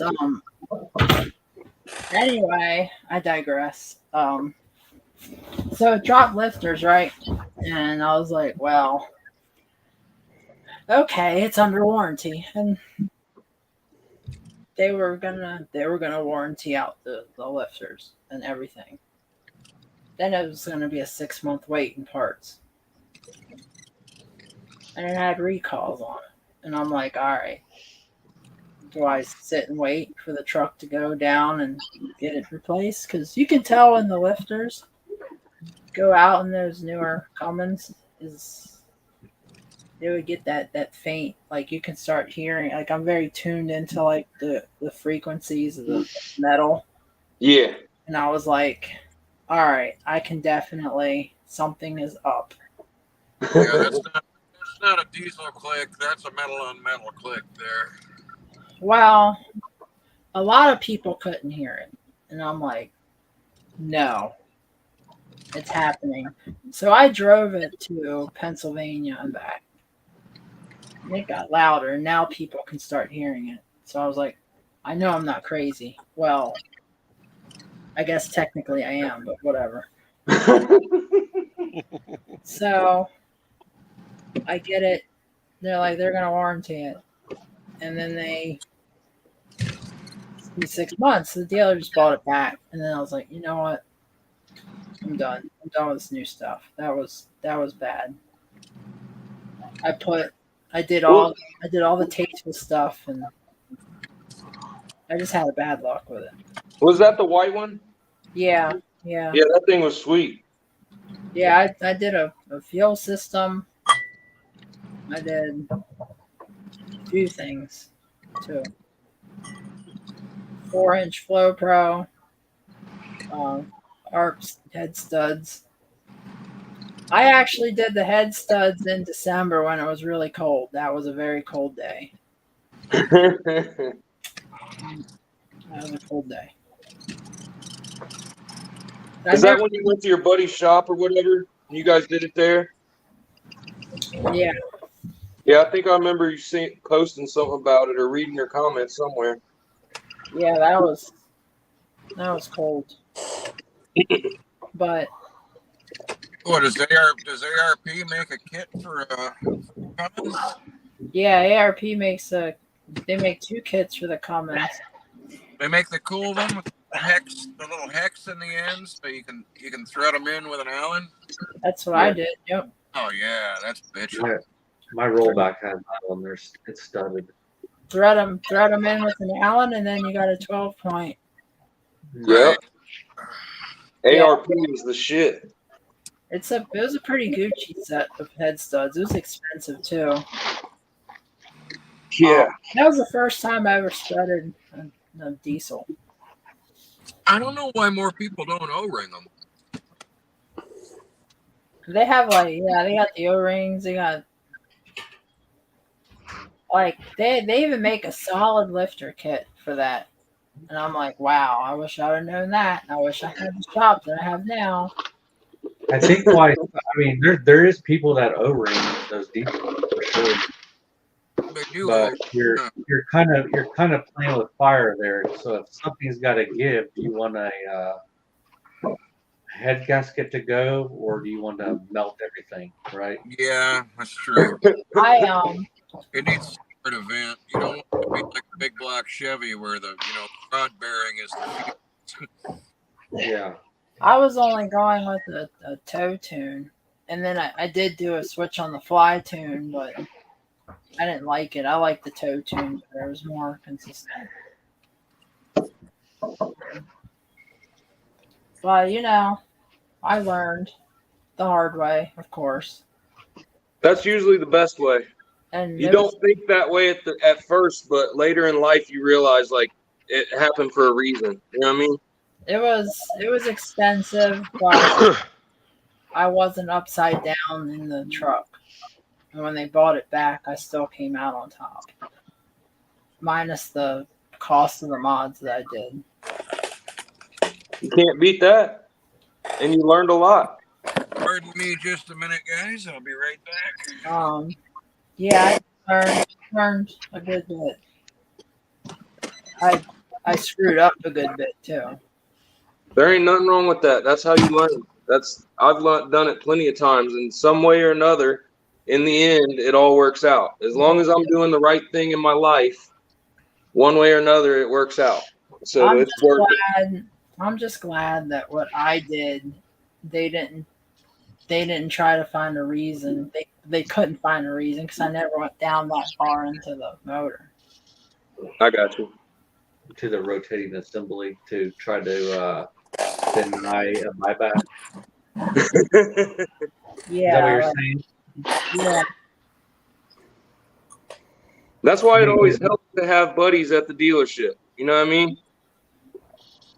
Because then they don't really give you a hard time. They just, every time, it doesn't matter what kind of vehicle I get, especially when it's newer. Even if I do mods to it, I like to have somebody there that'll have my back when it comes to warranty stuff. Well, there was two approaches I was gonna do. I was like, this is my boyfriend's truck, and I don't. You're funny. Or you was gonna play that card. or I was like, you know what? Luckily, they don't know you like we do. Well, no, I did talk to them, and I owned up. I was like, look, yes, I modded this truck. It is obvious. Right. But I did not go that far down into it. And my case won. Well, I mean, a long conversation to it. Yes, they bought the truck back, and I didn't end up upside down. So it's whatever. What year is yours, Diabolical? The black one. That one I posted was 14. 14. So what is that? An LMM or whatever? The LML. Okay, LML. I got you. I don't have them all memorized yet. Like I said, I'm just getting familiar with them over the last 8 months. Same. It's like all the three-letter RPO codes for the Duramax. I don't know. I know the L966 6-liter. I know the LAT, which is the new 6.6, the new 6.6 gasser that they put out. I know the LM7, which is the 5.3, and that's that's the best 5.3, the 99 to the 07 without the DOD lifters. I know those because I'm working on an LM7. It's going into a Jeep eventually whenever it's together. I had a 15 that I daily drove. I sold it a couple of years ago, kind of when business wasn't very good. And right when COVID happened, I had a 2020 High Country. Ooh. And I knew that it was getting ready to hit the fan in my business, COVID. So I sold that truck with 1,400 miles on it. Oh, damn. And so I kind of downsized, sold some trucks off. I had 12 Duramaxes at once. Wow. So then I kind of resorted to the 15. I was like, well, it's got pretty low miles on it, and I sold it for about the same money that I bought it for, with 104,000 miles on it. Holy shit! That's pretty awesome, though. Yeah, and then I wanted to keep my Denali. It was never going to go nowhere, so I'm daily driving it now. And then I did I didn't do it, but I had a shop go through really everything on it. So it's pretty, it's got a CP3 conversion done on it, studded. Dang. There's a bunch of stuff, fast fuel system and shit like that, but That is sick, bro. I went with I went with the fleece. I went with the fleece, and now I kept the in tank, and I went with the black market performance cat conversion, where it's got the fuel heaters and the fuel stuff. They make them for Duramax too. I was just trying to keep things semi easy for me, because this was like this was a whole new realm for me. I was like, I was comfortable, but I wasn't confident in what I was doing. Fleece is the one that made my CP3 conversion. Yeah, it was 100% basically bolt-on, no tune required on it, because they use a CP3 pump with a CP4 regulator on it. Isn't that basically like the DCR setup they use for the new Power Stroke conversion? I don't know, James. It's out of my own. I just know that they made a complete bolt-on where there was no tuning required, because I can't now that shop I took it to, so they can go in there and add it in there, right? I have Corey Willis did all the tuning on all my shit with was it PPI or whatever. Well, he can't touch that stuff no more. So the government killed his business with part of that, right? So to do any kind of illegal tuning, you can't touch it. So the Fleece was a better option for me, because I wasn't going to have any software issues with it. Yeah, that makes a lot of sense. And now you don't have the fuel system grenade issues. Yeah, I did it before it grenaded, so it could save me $2,000. I knew the clock was ticking. I've been down the route. I've had to pay for it once,